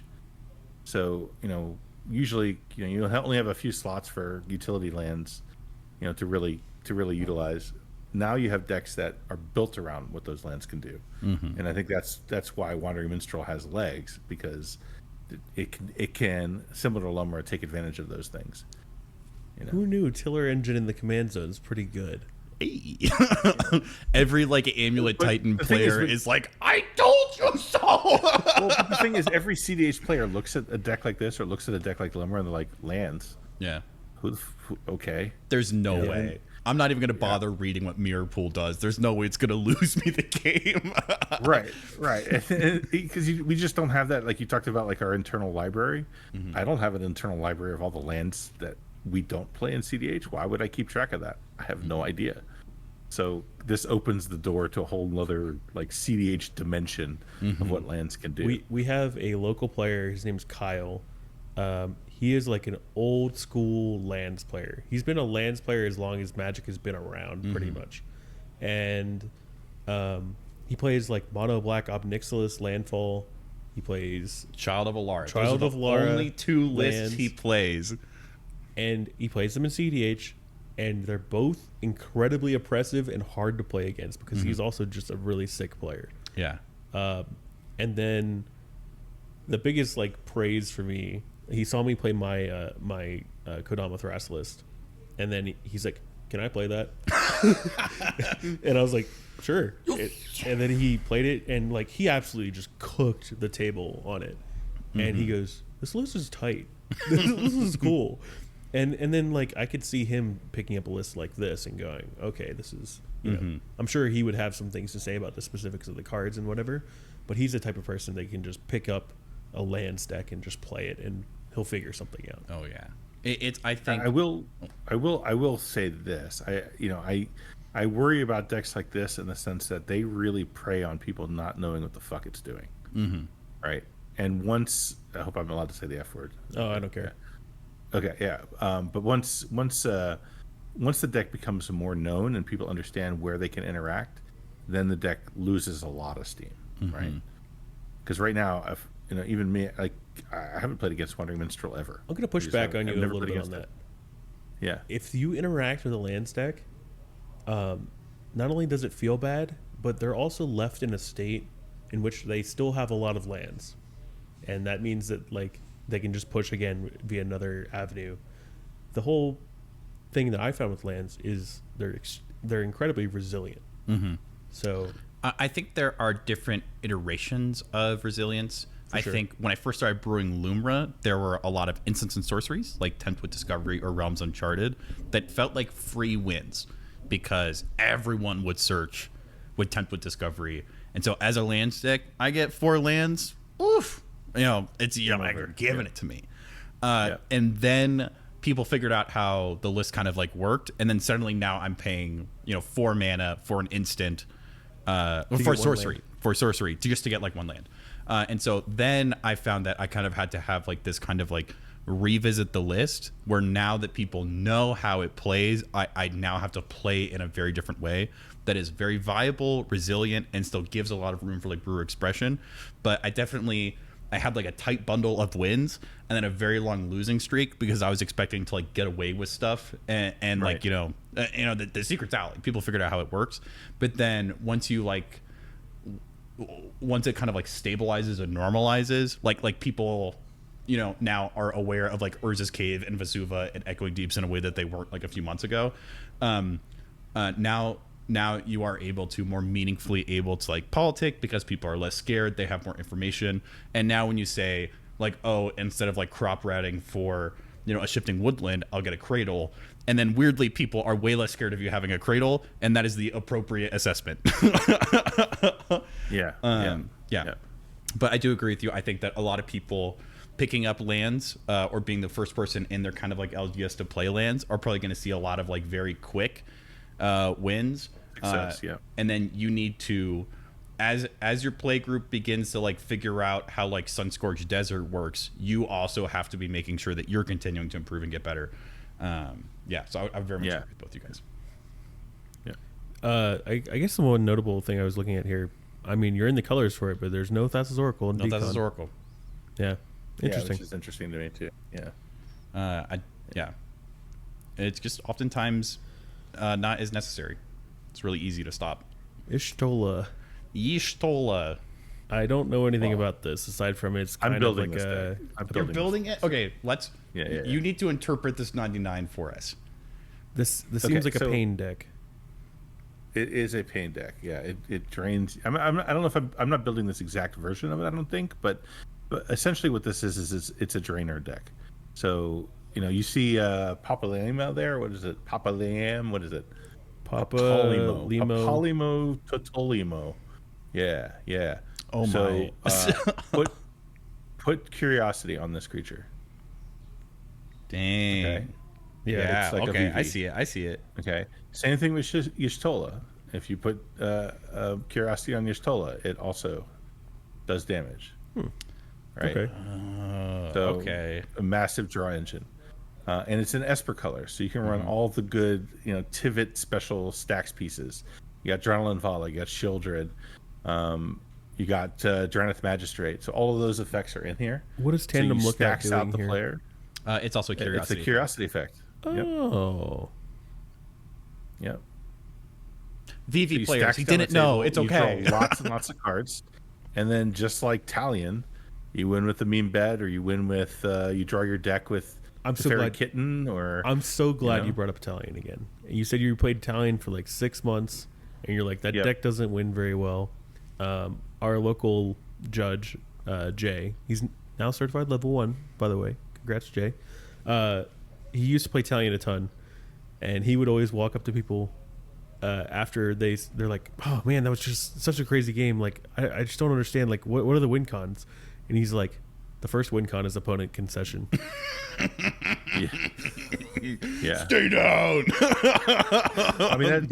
that's what this deck does. It just drains you out. Like I think Blood Chief Ascension is in here. Oh, I'm sure. You got under enchantments, doubt. right? A lot of board control, a lot of decent. Lots of board control and lots of just drain you, like little by little over time. And if you watch you watch the top 16 game, like this dude, like nobody could do anything without dying. People could not take game actions. Any game actions, they would just die. Yeah, and look at this one. What is that? The Helm of the Gas Lord, which is another curiosity effect. Yeah, Demir Curiosity. Who knew? Yeah, there it is. I ordered one. So whenever this player deals damage, they discard. Oh, oh my Disgusting. god! Absolutely disgusting. That's so gross. Yeah. I Man, think I just- like Kefka wish they had that power. oh my word! Yeah. This deck Holy is kidding. actually insane. I think it's That's actually so gross. legitimately good. That's cool. Yeah. I might throw this together. Now the one problem you're gonna have, I can tell you right now, the problem you're gonna have with this deck is keeping those drain pieces in play because everyone's gonna want to remove them all the time. Yeah. So you're gonna play that game where you're just desperately trying to keep your board together. This is so much more of a real deck than I thought it was going to be. I know it topped 4, but I think when I saw this commander getting brewed, I think that like oftentimes people will do whatever it takes to not play Tivit. You know, they'll and so I think I was expecting this to be kind of just like another generic like Esper list. Yeah. And so I think I am very impressed. I don't know if I would have known to look at it through this lens until now. I think it is far more. I'm looking at this and on site I'm like, oh, this is like a CDH list. If I were to play this 100%. list, I think I'm pulling Sarah Ascendant and Traneth, and I'm just throwing Delny in. I think they're already on. Delny's in there. Right. Yeah, Delny's in Where? there. Where? They're on the left. Yeah. Oh, yeah, it's there it sorted is. by mana value. Yeah. Ew. Yeah, because all that stuff triggers. Look at all the triggers for Delny. Yeah, I know. It's I was insane. like, I didn't see Donny, Including but, okay, Y'shtola. it's there. Including my Y'shtola is a word. 2/5. Including that. Right. Oh, 2/5. gross. Oh, A 2/4. Yeah, there you go. man. With vigilance. I mean, it's disgusting. That's Disgusting. Cat Warlock 2. Ugh. These 4-mana commanders that are triple color, I know like I bring up this deck constantly, but I've been playing Satya, and it's 1 in Jeskai, but like its stat line is incredible. It's a 3/5 with menace and haste, on top of like the other effects it has. It's insane. That's yeah. wild. Yeah, 2/4 with vigilance. This thing is not dying to OBM anytime soon. Yeah, I'm surprised No. it doesn't have lifelink or ward. Well, I guess it can't have Card's broken. lifelink because it's dealing damage to people. It's Never mind. absolutely broken. It may be the deck that I pick up after the Invitational and just try to run with for a long time because I just love it. And I haven't played Control in like a year, Oh, okay. so this may be. I've seen your my next TNT itch. list. That's not true. My TNT list is not Control, dude. Even when you're not playing control, you play control. I think you guys are birds of a feather in that way. Yeah, we should talk more. Yeah, this is. I'm really excited for the time after the Invitational because not only are we going to look at and see what decks did well and what players did well and stuff like that, but just kind of like the freedom of there's 3 months of no pressure. Yeah, right. It's so interesting to me that while the Invitational happens at the end of the summer, I feel like post Invitational is when CDH players have this like schools out kind of. Yeah, I we're gonna see some random like background commander or so much cool stuff. Yep. This is probably not a death and taxes list. I expect this to be very different than Y'shtola. Yeah, I mean, again, this is an Ian list, so look for the win cons, ignore everything else. So I see Squee. There's going to be Food Chain. There's going to be Sphinx. there's going to be Breach. There's going to be Brain Freeze. No, did I? And there's Dualcaster Mage Twin Flames. Yeah. Oh, and Hullbreaker Horror, right? Because we can Sure. bounce loot over and over and over again and just bolt everyone. Well, hang on. Scroll up. What are you able to like neoform Spellseeker into here? 'Cause I know that's- You're not neoforming Spellseeker. Are you I don't neoforming loot? Oh yeah, you can get Kitten with Neoform Spellseeker. No. Oh yeah, you get kid with Yeah, that, but but also get Clever Impersonator. You If you just hit neoform loot, you're loot able to into get Sphinx. Sphinx. yeah. Yeah, Okay, that's cool. Oh, there's stock up. yeah. So there's the Twin Flame. So It's there's like a the Brain Freeze. So it's resculpt. just a generically good pile of cards and good colors. Commandeer. And you gave it to Ian. So Heck yeah. yeah, seems good. Yeah. We're everything's looking- detracting Funny from your Sylvan win, Ian. library. I love it. We're actively dismissing you. I'm just kidding. We're not. There's so many normal He cards in does, here. He does. There's only Yeah, there's there's only a cards. few like what I would consider like loot cards. Like you've got the food If chain. you watched his top 4 game, the way that he won on top of a silence. There's a silence cast, and Oh, there's lots of man. drama about that silence being cast, but whatever, put that aside. We're actually going to talk about it in a little bit. Oh, we are? Oh, yeah. Oh. We're not gonna Okay. we're not gonna talk about we're not gonna talk shit or anything, but we'll talk about it a little bit. Is it timely? Should we just talk about it right now? Well, this is a sure. Here we go. Here's the thread that I brought up. It says, the end of the NJ cEDH event felt icky. Ew. I just finished watching the Sinkhole stream for the NJ cEDH event. Essentially, the game ended because the dumbest player at the table got tricked into a bad side deal and blew his interaction, allowing the player who manipulated them to win on top of the stack. Is this how a lot of these games are played? It seemed gross. Everything was worded... It seemed kind of gross the way everything was worded in the conversation. Let's start with the positives. First off, I think they really thought through how to present a really charitable interpretation of the game. I think we can all agree that they're really giving everyone a fair shake in this. I think referring to me or anyone else as the dumbest player at the table, that's where I look for it. These high level. My first response is, I wasn't in that game. How could I? Yeah, true. The player whose eyebrows I hate the look of the most cast a counter spell. I mean, the dumbest player at the table is also in top 4. Top 4. Yeah, the person with the bowmaster who also looked like they had really bad smelling breath. Like it's the I don't that's my ad hominem attack. Yeah. I'm sorry, Long Rhubarb. I'm sure that you put more thought into this than it seems like you did. I doubt it. Press F to help. And completely ridiculous too. If you watch the game, like it was a situation where there was known information and unknown information, which is often how these things happen. All right, Max, be straight with me. Hold on. Was it a cEDH game? Was it a top cut game? Yes. Okay. Was it a normal top cut game? Yes. Okay. Did anything below board happen? No. Okay. I think that's like, what are we talking about? Like, why? I'm so tired of these threads just showing up, and these people Dude, just. The game wasn't even 11 hours. Oh God! How could you bring that up again? How dare you? How dare you? Too soon. Yeah, the veterans of that game just are still recoiling. Yeah. Yeah.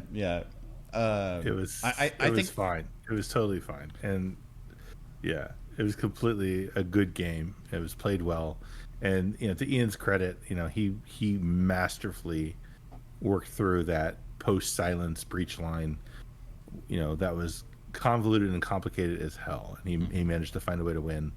And he ended up ultimately Hullbreaker Horror, and then flickering loot over and over and over again to bolt. It's good to hear that some players can still win with Hullbreaker Horror. Surprise! It's in Bigfoot. Theoretically, the more Hullbreaker Horrors you have, the harder it gets to win. So I've been told. Max, I'm sorry I'm leaving you out. I'll bring you into the loop. Eric and we referenced a game in which a player was countering a heuristic study on Deed 4. The way that game ended was Eric had deployed 3 Hullbreaker Horrors and was unable to win the game because he had no spells in hand. Yeah, all I had was an Otawara. Oh yeah, and then it included a malleable imposter who I'm on too many copy effects. I should be on less. This one specifically only let me copies opponents' creatures, which originally I did, but over the course of like looping things in like 3 or 4 turns, I started copying my own stuff with it, and then after a player had been removed from the game, they died to Hullbreaker Horror combat damage. They then start talking about stuff that's on board, and we're like, you can't talk, but also you're correct. Yeah, and so we just agreed to a draw after like 45 minutes of gameplay that was miserable for everybody. But I think that like sorry, to go back to the topic at hand. To go back to the topic, I struggle with what to do with comments like this because I do not want to set the bar of having opinions about cEDH at having played in a cEDH top 4, right? That's how we enter this like echo chamber, this kind of like boys club where only people who are like part of the in-group are allowed to like critique us. So it's really, really important to me that people who aren't as familiar, maybe as we're comfortable with critique coming from, are able to like speak hard truths and I say like, wow, it does, we do actually kind of allow some like sleazy gameplay or like problematic like personalities to play, but also this was not that. I think you need to like, I mean, like we need to like This is the meme problem, is what this is. You ever the meme problem where someone posts something that's really short and stupid, and you have to spend a lot of time explaining as an answer, and the effort that's required to instigate the conversation is very, very small, and the effort required to correct the conversation is very, very high, and that's the problem here, right? Right? Yeah. Because he just posted felt icky, it was yuck. And you're like, no, actually, it wasn't yuck. It was actually masterfully played, and this happened and that happened, and people like, I'm not reading all that. I'm gonna go back to the meme. Yeah. I'm not reading all that. I'm sorry for you or happy for you or whatever. Like, Congratulations. or Next sorry round. that happened. Yeah, Um, right. So that's the problem. I think a phrase. I totally agree with you. By the way, Oh, like yeah. it's you're 100% on the money. I think that there's a reason that players feel this way, but I think it's also easy for us to identify what type of players these are by the way that you feel about these situations, and not to just like blanket be like, oh well, you're either newer or you don't play cEDH a lot or whatever. I think I even made a comment in this thread that was like, in response to one of their comments, they said, I don't play cEDH a lot. And I said, maybe you should have led with that when you're like making this post. It's hard though, because like these are also people that you don't want to just run off, right? No. So like it's hard. So sometimes you have to like take the deep breath and be like, okay, all right, let me explain this to you. And then half the time they're not going to listen, but the other half the time they might. So like we have to make the effort. But I 100% agree with you. Like a lot of the time you're just wasting your time. And you just let this happen and let people talk through it, and we can, get on this podcast and sort of, chuckle about it. Because my thing is, I think we as content creators, need to get a little bit better about curating the way we inject ourselves into these conversations, because I'm not entirely sure the tactful way to put it. I don't really care about this Redditor's like opinion on things, but like people watch your content, Max. Like people watch our content. We recently passed 2,500 subscribers, 2,400. Close. So like at least someone's watching something. And so if we adopt this posture of like antagonism towards people who are like attempting to critique us, we are then going to like foster that in like the communities around us.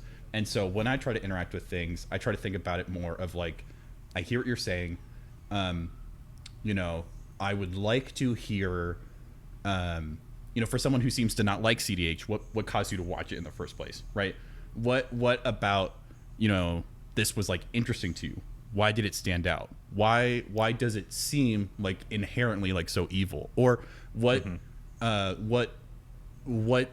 generates the idea that you can make value statements like someone who's like the dumbest person at the table, right? I would like to try to foster a conversation in a way that generates a little bit more like charity and empathy. Yeah, where did you learn to speak that way about players that you don't know, and you're just like, I'll be honest, like I get pissed off. I get very protective of cEDH as a whole, because the outside world has a very different perception of what it's like to be in cEDH than is the reality, right? I think I'll speak for myself. I'm sure you guys agree. I fucking love playing cEDH. I love the people in this community. I love the dynamic. It's a blast. It's you could be my worst enemy in a game, Max, my life at this point. But like we're sitting and talking on a podcast. Like it's fun. It's awesome. Oh yeah, we could be at each other's throats in a game and like politicking against each other, and then afterwards we're good. And there's something special about that. Like there really is. And I get pissed when I see people who aren't in the community, who aren't part of what we're doing, shooting at us and trying to paint this really ugly picture of something they're not even part of, and driving people away from joining us. I get mad. I get mad, and it's hard because I want to attack them, and I gotta calm down and not do it. It's hard. Oh, say it one more time. It's one thing to catch strays from within the community, or like have valid criticism from people that are actively participating in trying to make things better. But then it's another thing to get criticism or these ad hominem attacks or just whatever from people that are like not invested, they don't have experience, and then going off of that, I'm gonna have kind of a hot take, and feel free to fill in the gaps or whatever. You were talking about like CEDH is not a boys club. It is, okay, but like there's an in group and there's an out group, but the difference is we don't like we recognize who's in the in group and who's in the out group, but we want everyone to be in the in group. We're not making it exclusive. We just realize that like there's people that aren't there yet, and we're kind of inviting people in. We're like, no, we want you to play with us. We want you to be part of the crew that gets it, right? But we like you just don't get it right now. People think we want to just pub stomp, the casuals, and I have zero. Like I don't know anyone who has any interest in doing that in CDH. Like the reason we seek each other out is because we want to challenge ourselves. Like we want someone who's going to give it to us as hard as we give it to them.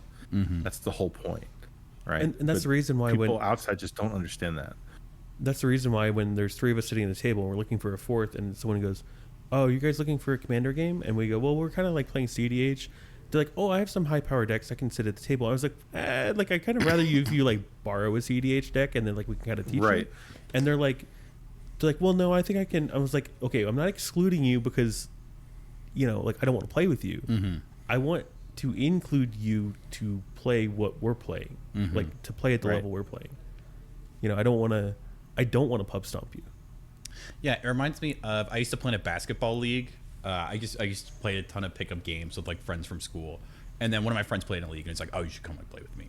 And we were on the drive there, and he's like, "Eric, it's not that I don't have fun playing with you, but you probably should know before we go to this league that they're going to play a lot differently."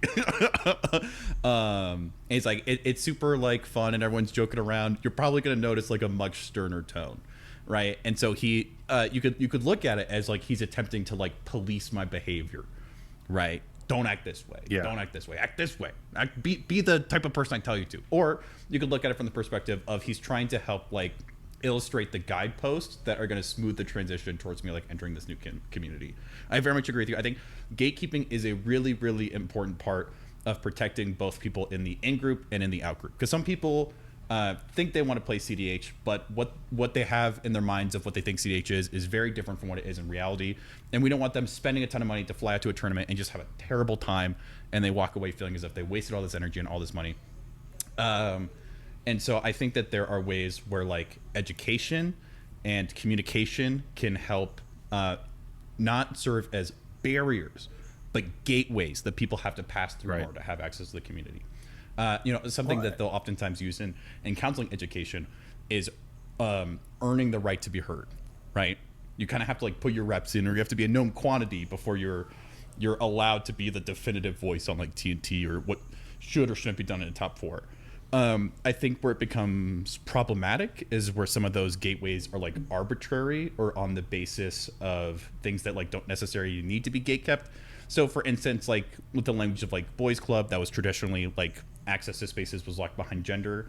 I think that oftentimes I probably need to be a little bit more willing when someone brings up this like random 3-color legendary creature I have never seen or heard it before, and they're like, "It's a CDH deck." Maybe I need to be more willing to like let them play and try to see it through their view. Well, I think we all as players have a responsibility to walk these people through the gates. Like when someone comes up to us and, "Hey, I'll play CDH with this casual high power deck," like it you mentioned borrowing a deck. Like I will always try to say, "Hey, no, come sit down and play with us, but I think you should play this instead," and really take the time to try to help these people understand the game, because once they do, like a perfect example, there was a guy at my LGS. Like I usually play on Mondays during the day at my LGS because I could work from anywhere, and this guy walks in and he's like, "I'll play with you guys," and he goes and he pulls like this box down from the bottom of his bag and plays it, and it's just this like miserable stack deck that doesn't win the game. It just shuts everyone off and destroys land and whatever it did. And afterwards he's like, "See, this is the deck I bring to make CDH players not want to play CDH anymore, ha ha ha," right? And it was this really kind of rough experience, but I kept running into him and talking to him, and then we had a CDH tournament at that same LGS, and he played in it with an actual CDH deck, and afterwards he came up to me and he's like, "Oh, now I understand," right? And from that point forward, like, he understood what cEDH is. He understands the experience, and he went from being someone who just like hated us because he didn't understand us to getting it. And like, I don't know if he still plays or not, but he walked away understanding who we are and what we're about. And I think that needs to be the objective. It's not going to be achievable all the time, but we can at least try for that. That's a good point. Yeah, I mean, I think that's something I try for a lot, and that's why I keep certain decks in my bag always, just on the off chance I run into a player that I'm like, I see that like little twinkle in your eye. I can see that you're smart. You have like the, there's possibly a through road 3 months from now where you are a decent cEDH player, right? And then like, hey, you should come sit and just like try a game. I'll kind of like walk you through some stuff and talk to you about, how we play and stuff like that. And I love those experiences, and I love bringing in new players and fostering new talent. And like, I think you're even one that, like, I was green at the time, but I still dragged you. Yeah, you're like, here, play Hawkball. cEDH. I was playing lands back then. But the one point I did want to make about this real quick was how many different competitive avenues, or like sports, or just racing or anything like that, where you can simultaneously play with the best and not be the best. You can play with the NBA players even though you're just playing backyard hoops. Like that doesn't happen in basketball, doesn't happen in F1, it doesn't happen anywhere, right? But as cEDH players, yes, we understand that there's a difference between someone who is a tournament grinder and someone who plays casual commander. But the difference is that usually cEDH players are like, hey, we kind of like want you to come play with us. But that kind of also means that like you need to be open to learning these experiences. Yeah, I don't know if I've ever had, since I've started playing as cEDH player, I don't know if a casual player has ever invited me to play with them since then. No one's been like, oh, here's this like cool, like I made some upgrades to a precon. I think you might really like it. And for me, I think that's a great example of how it's important that communities be allowed to have distinct identities, and these doors that can kind of like open and close in response to if people should or should not be in those spaces. But in order for that to healthily function, I think we need people like you, Logan, who can have a foot in both camps, right? What really helped me when I was starting to play cEDH is that you were able to like start to teach me some of the rhythms of cEDH, but you still had a foot in casual, and you were able to like speak it to me kind of in like my language. And it helps make things not feel icky. Not icky at all. No, I was like, I'm drawing so many cards. This is so much mana. and that's where I think that as cEDH continues to grow, well, right now I think we're kind of developing like coaches as people try to go from like casual cEDH just playing on Wednesday nights, and now they're flying to like Fishbowl 6 or whatever.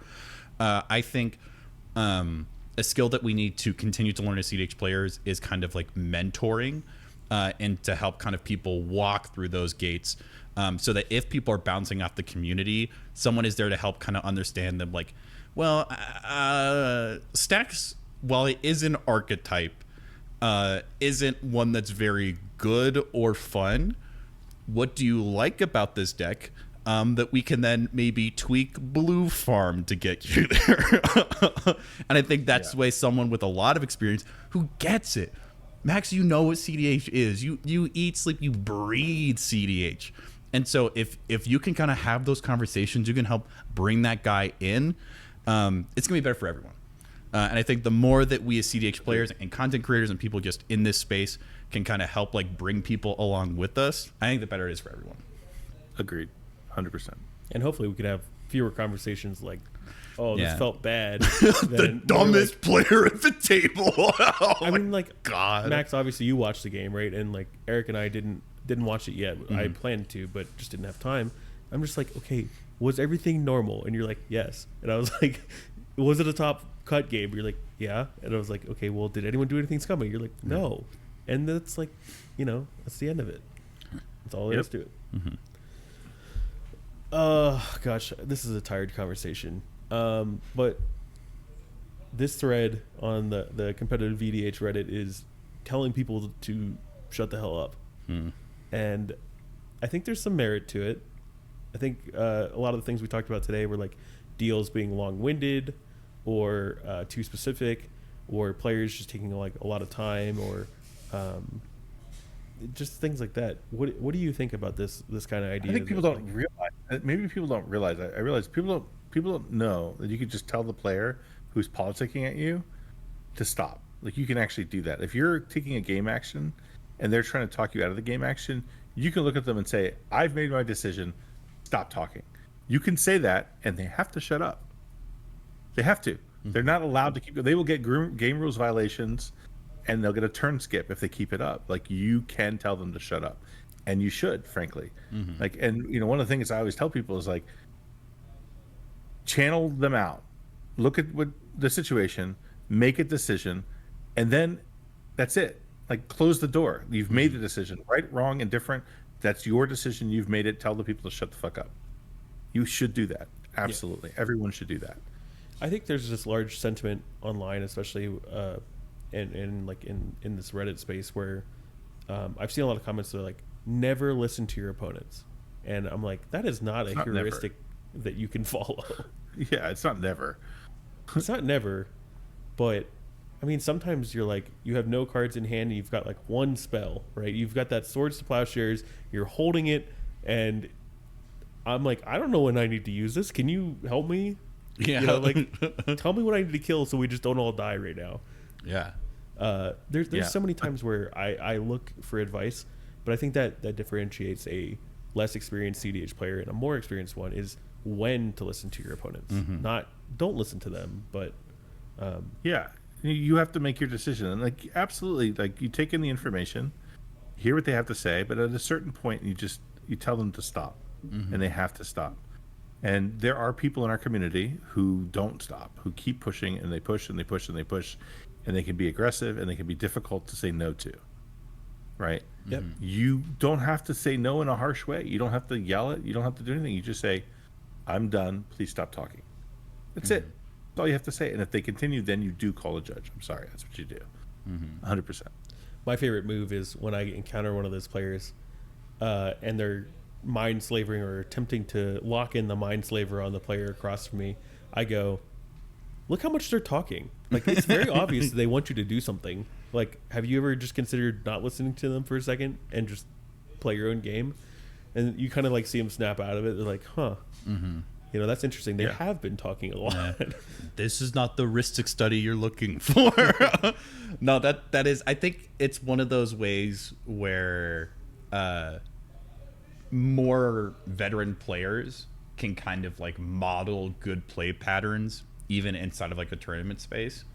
So kind of going back to like how I don't want people playing scared, right?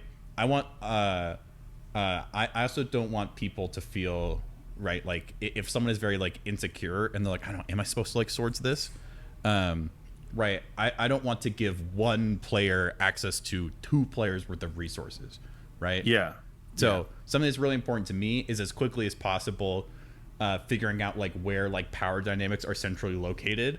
Like if there's like two veteran players and two junior players, and trying to redistribute it so that we don't end up in a situation where two people are attending their 50th tournament and are fighting over all the cards in someone who is, it's their first tournament.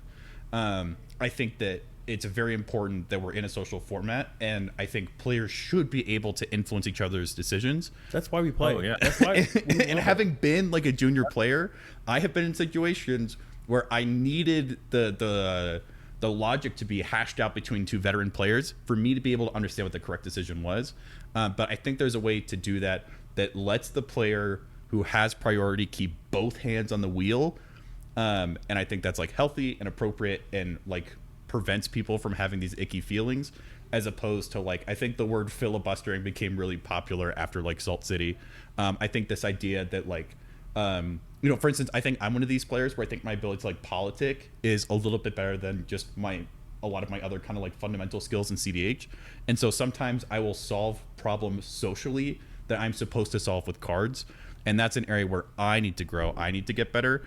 And once again, kind of going back to like policing my own behavior of saying, sorry, I don't even have counter spells in hand. I don't know why I'm arguing so much over this like necropotence. Just do what you're gonna do, bro. Like, we've got 30 minutes left in the round. Don't let me take up your time. Kind of stuff. There's two problems. There's two problems I run into. One is, I don't want to get into the place where I'm just yapping, and they're like getting overwhelmed, right? So what I'll try to do is I'll say, look, I'm just going to tell you this, and then I'm going to shut up, and you make your decision, and whatever decision you make is up to you. All right, so I'll say my piece and then do it. But the other problem I run into is when there's another player at the table who, is yapping so aggressively that I have to yap as aggressively to make sure that I'm getting my, my share of the decision, because what'll happen is that person just runs over the new player completely and, doesn't allow for anyone else to get a word in and influence those decisions, right? And that's a bad place to be. And, I don't know that we've really solved that problem yet, because while the player who's taking the game action can tell the other player to shut up, the two people politicking cannot tell each other to shut up, right? Yeah. And that's a problematic dynamic still that we haven't figured out. That's a really good point. I've found that I've called an increasing number of judges to situations like this, and even if like the judge waddles over and they go, "What's going on? Like, what can I help with?" And you're just like, "I actually don't need you to do anything right now. Just stand there, right?" And then like, "Can we resume?" Okay, we can resume. And then just like sometimes the presence of a judge is enough to tone things down. Yeah. So yeah, and especially at like larger tournaments, like judges are there to help like improve like the player experience and make sure that all the rules are being followed. I have yet to have an experience where a judge was called and the experience at the table got worse. I've had situations where it got a little intense for a little bit, or just strange, just peculiar. But for the most part, I almost exclusively have had the experience of when the judge shows up, the stress and the tension levels go down. Everyone's kind of like on their best behavior, and I think that like we're always looking for that edge. We're always trying to get away with as much as we can, and people try to get away with a lot less when Baldy is right here. No. I do want to apologize. I just now realized that my impression of a judge may have sounded like I think judges are dumb. That is not true. I view them as very aloof and like very kind of happy-go-lucky, because that's the way a lot of our judges are here. So they're kind of like, "Oh, what's going on, players? How can I help?" Guys? Yeah. But yeah, they're all great. Yeah, if you're the Denver judges, it's good vibes only. They're yeah. We're very, very privileged to have the judges we have here. But yeah, that's the if the two players who are politicking really aggressively, if one of them has priority, that's I think when things can get like really messy. Because you're right, it's and that's where I think that not every problem can be solved with the four players that are at the table. I think that's a really good point that you make, Logan. You don't have to be like, "Shut the fuck up," catch me outside. I mean, that's what the thread says. No, I think listen to Reddit. I think just you can lead with like it. I think basically when you handle these situations in a cool, calm, and collected way, if you are able to present yourself, and Max, you were talking early on in this episode about just like your perception as a player and how players perceive you, right? If you are able to be perceived as the rational one, the calm and collected one, and be like, "Dude, this guy is just like really trying to push you in a direction. It's so clear that like he either doesn't have anything or he's just trying to protect his win or whatever, or scum you over." If you're able to do that as a player and just present a like very collected position, you're probably going to come out on top of that interaction most of the time. Yeah. All right. Yeah. Couple last things. Is Brea around? Is anyone playing Brea? Is Brea in the room with us? They forgot about Bray. I think this is really interesting because people talk about the dominance of Blue Farm. And then this person asks, "Did I miss the window for Brea to be good? Feels like she may have been on release, but probably can't compete what do you think, Max? today." What do I think of Brea? Yeah, why don't we see Brea more? Because it's not as good as Blue Farm. But here's the thing, it's like we see stuff not as good as Blue Farm all the time. We see stuff not as good as Blue Farm all the time. So we got to be more specific than that. It's the same colors, dude. It's the same colors. So like, it's an infinite. The one advantage it has is it's a infinite mana outlet, right, in the command zone. That's the one advantage that Brea has. But it's not a card draw engine, right? Whereas Tymna and Crom are card draw engines. 2 card draw engines are always going to be better than just an outlet that doesn't do anything, and that's what Brea really is. Here's a little it's thought like exercise Yeah. for you. If Go ahead. if the specific partner pairing of Timna and Crom were banned, you could play those partners, but you just can't play them together. Do you think Brea would still be the top deck of the format? no, Really? no, absolutely not. Because I think you could just put Brea in the command zone, run the 99 of blue farm, it'd still be better than the next deck. No, because you're still there are plenty of other decks that have card advantage or mana advantage that you could play instead. Okay, interesting. Yeah. Yeah, that's really interesting. I think. I mean, Kinnan would be king if Timna got banned. Kinnan would be king. So is your power ranking TK, then Kinnan, then No. question mark?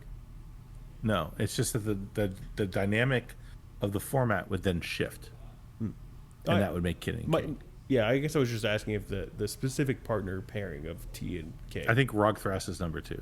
Oh, interesting. Okay, I could see that. Do you think that Sans Green is the best 4-color pile, commander agnostic? Easy, yes, 100%. This just became 20 questions with Max. That's really interesting.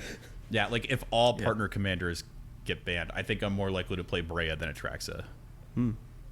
Yeah, you're not playing Atraxa for sure. Yeah, but but- I think if it were to get banned, I think 2 and 3 color combinations become more powerful. Oh, Yeah, I think that there's just something so consistent about having access to 2 card draw engines.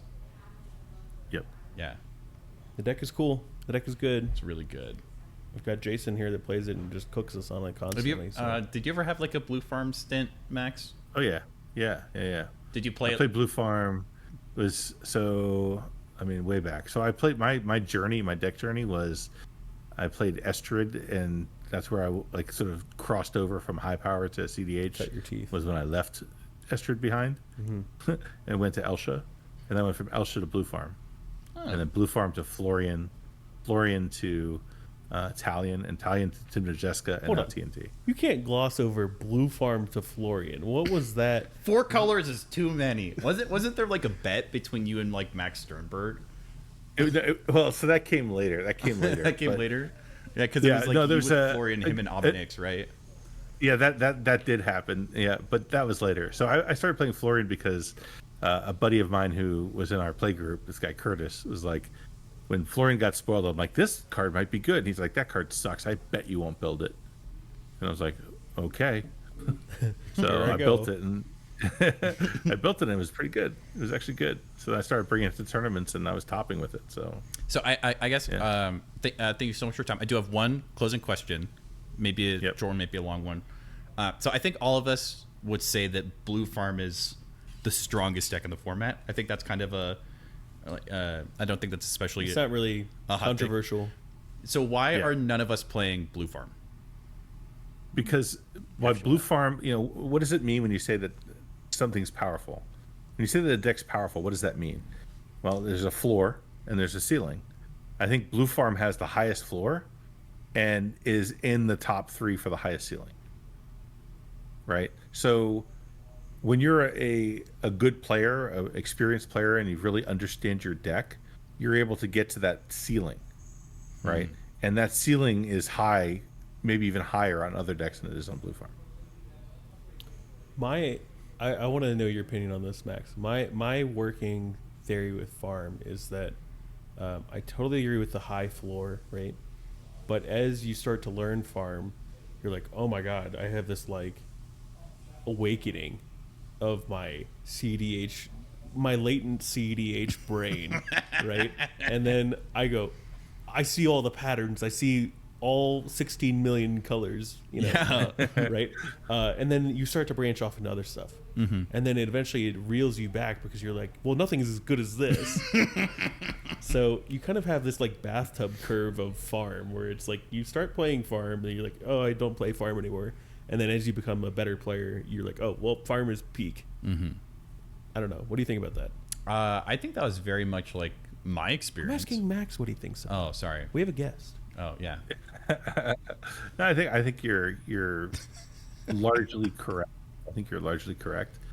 I think everyone eventually goes back and says, "Wow, Blue Farm was pretty freaking good."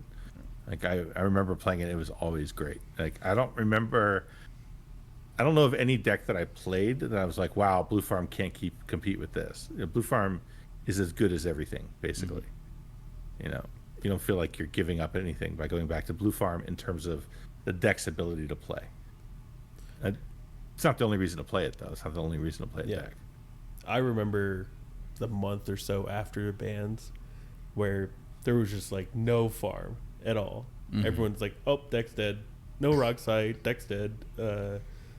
TNT is king. It was like from like November to December. Yeah. Where everyone's playing TNT, and it's like, "Oh, this deck is so gas. It's back." We revitalized the format, and I was like, I don't know. I think there's still something like here with farm, and of course, like the scales just like totally shifted again, and it's back to number one. Yeah, it didn't really lose that much, honestly. No. Yeah. Well, I think that kind of wraps it up. I know it's been a long episode. Yeah.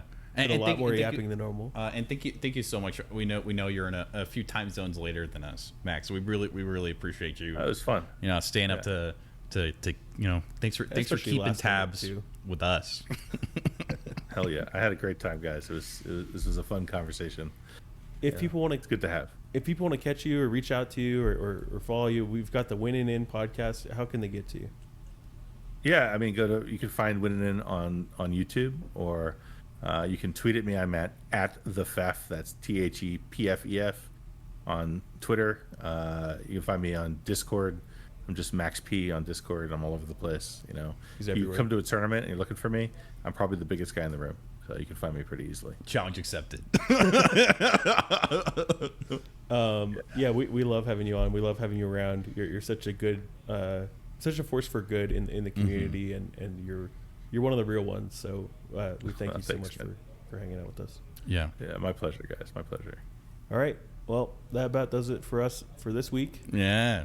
And I know we didn't cover like a lot of recent events and goings on, but I think we had a really good conversation. Yeah, I really enjoyed this. Thank you, Max P, for joining us.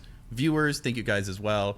If you're in a liking and subscribing mood, start with us, then head on over to the Winning In. Oh, and you can join us and Max next month in the league. Yeah. I'm gonna play some games tomorrow, actually. All right, we'll catch you guys then. Bye-bye. See ya. Bye-bye.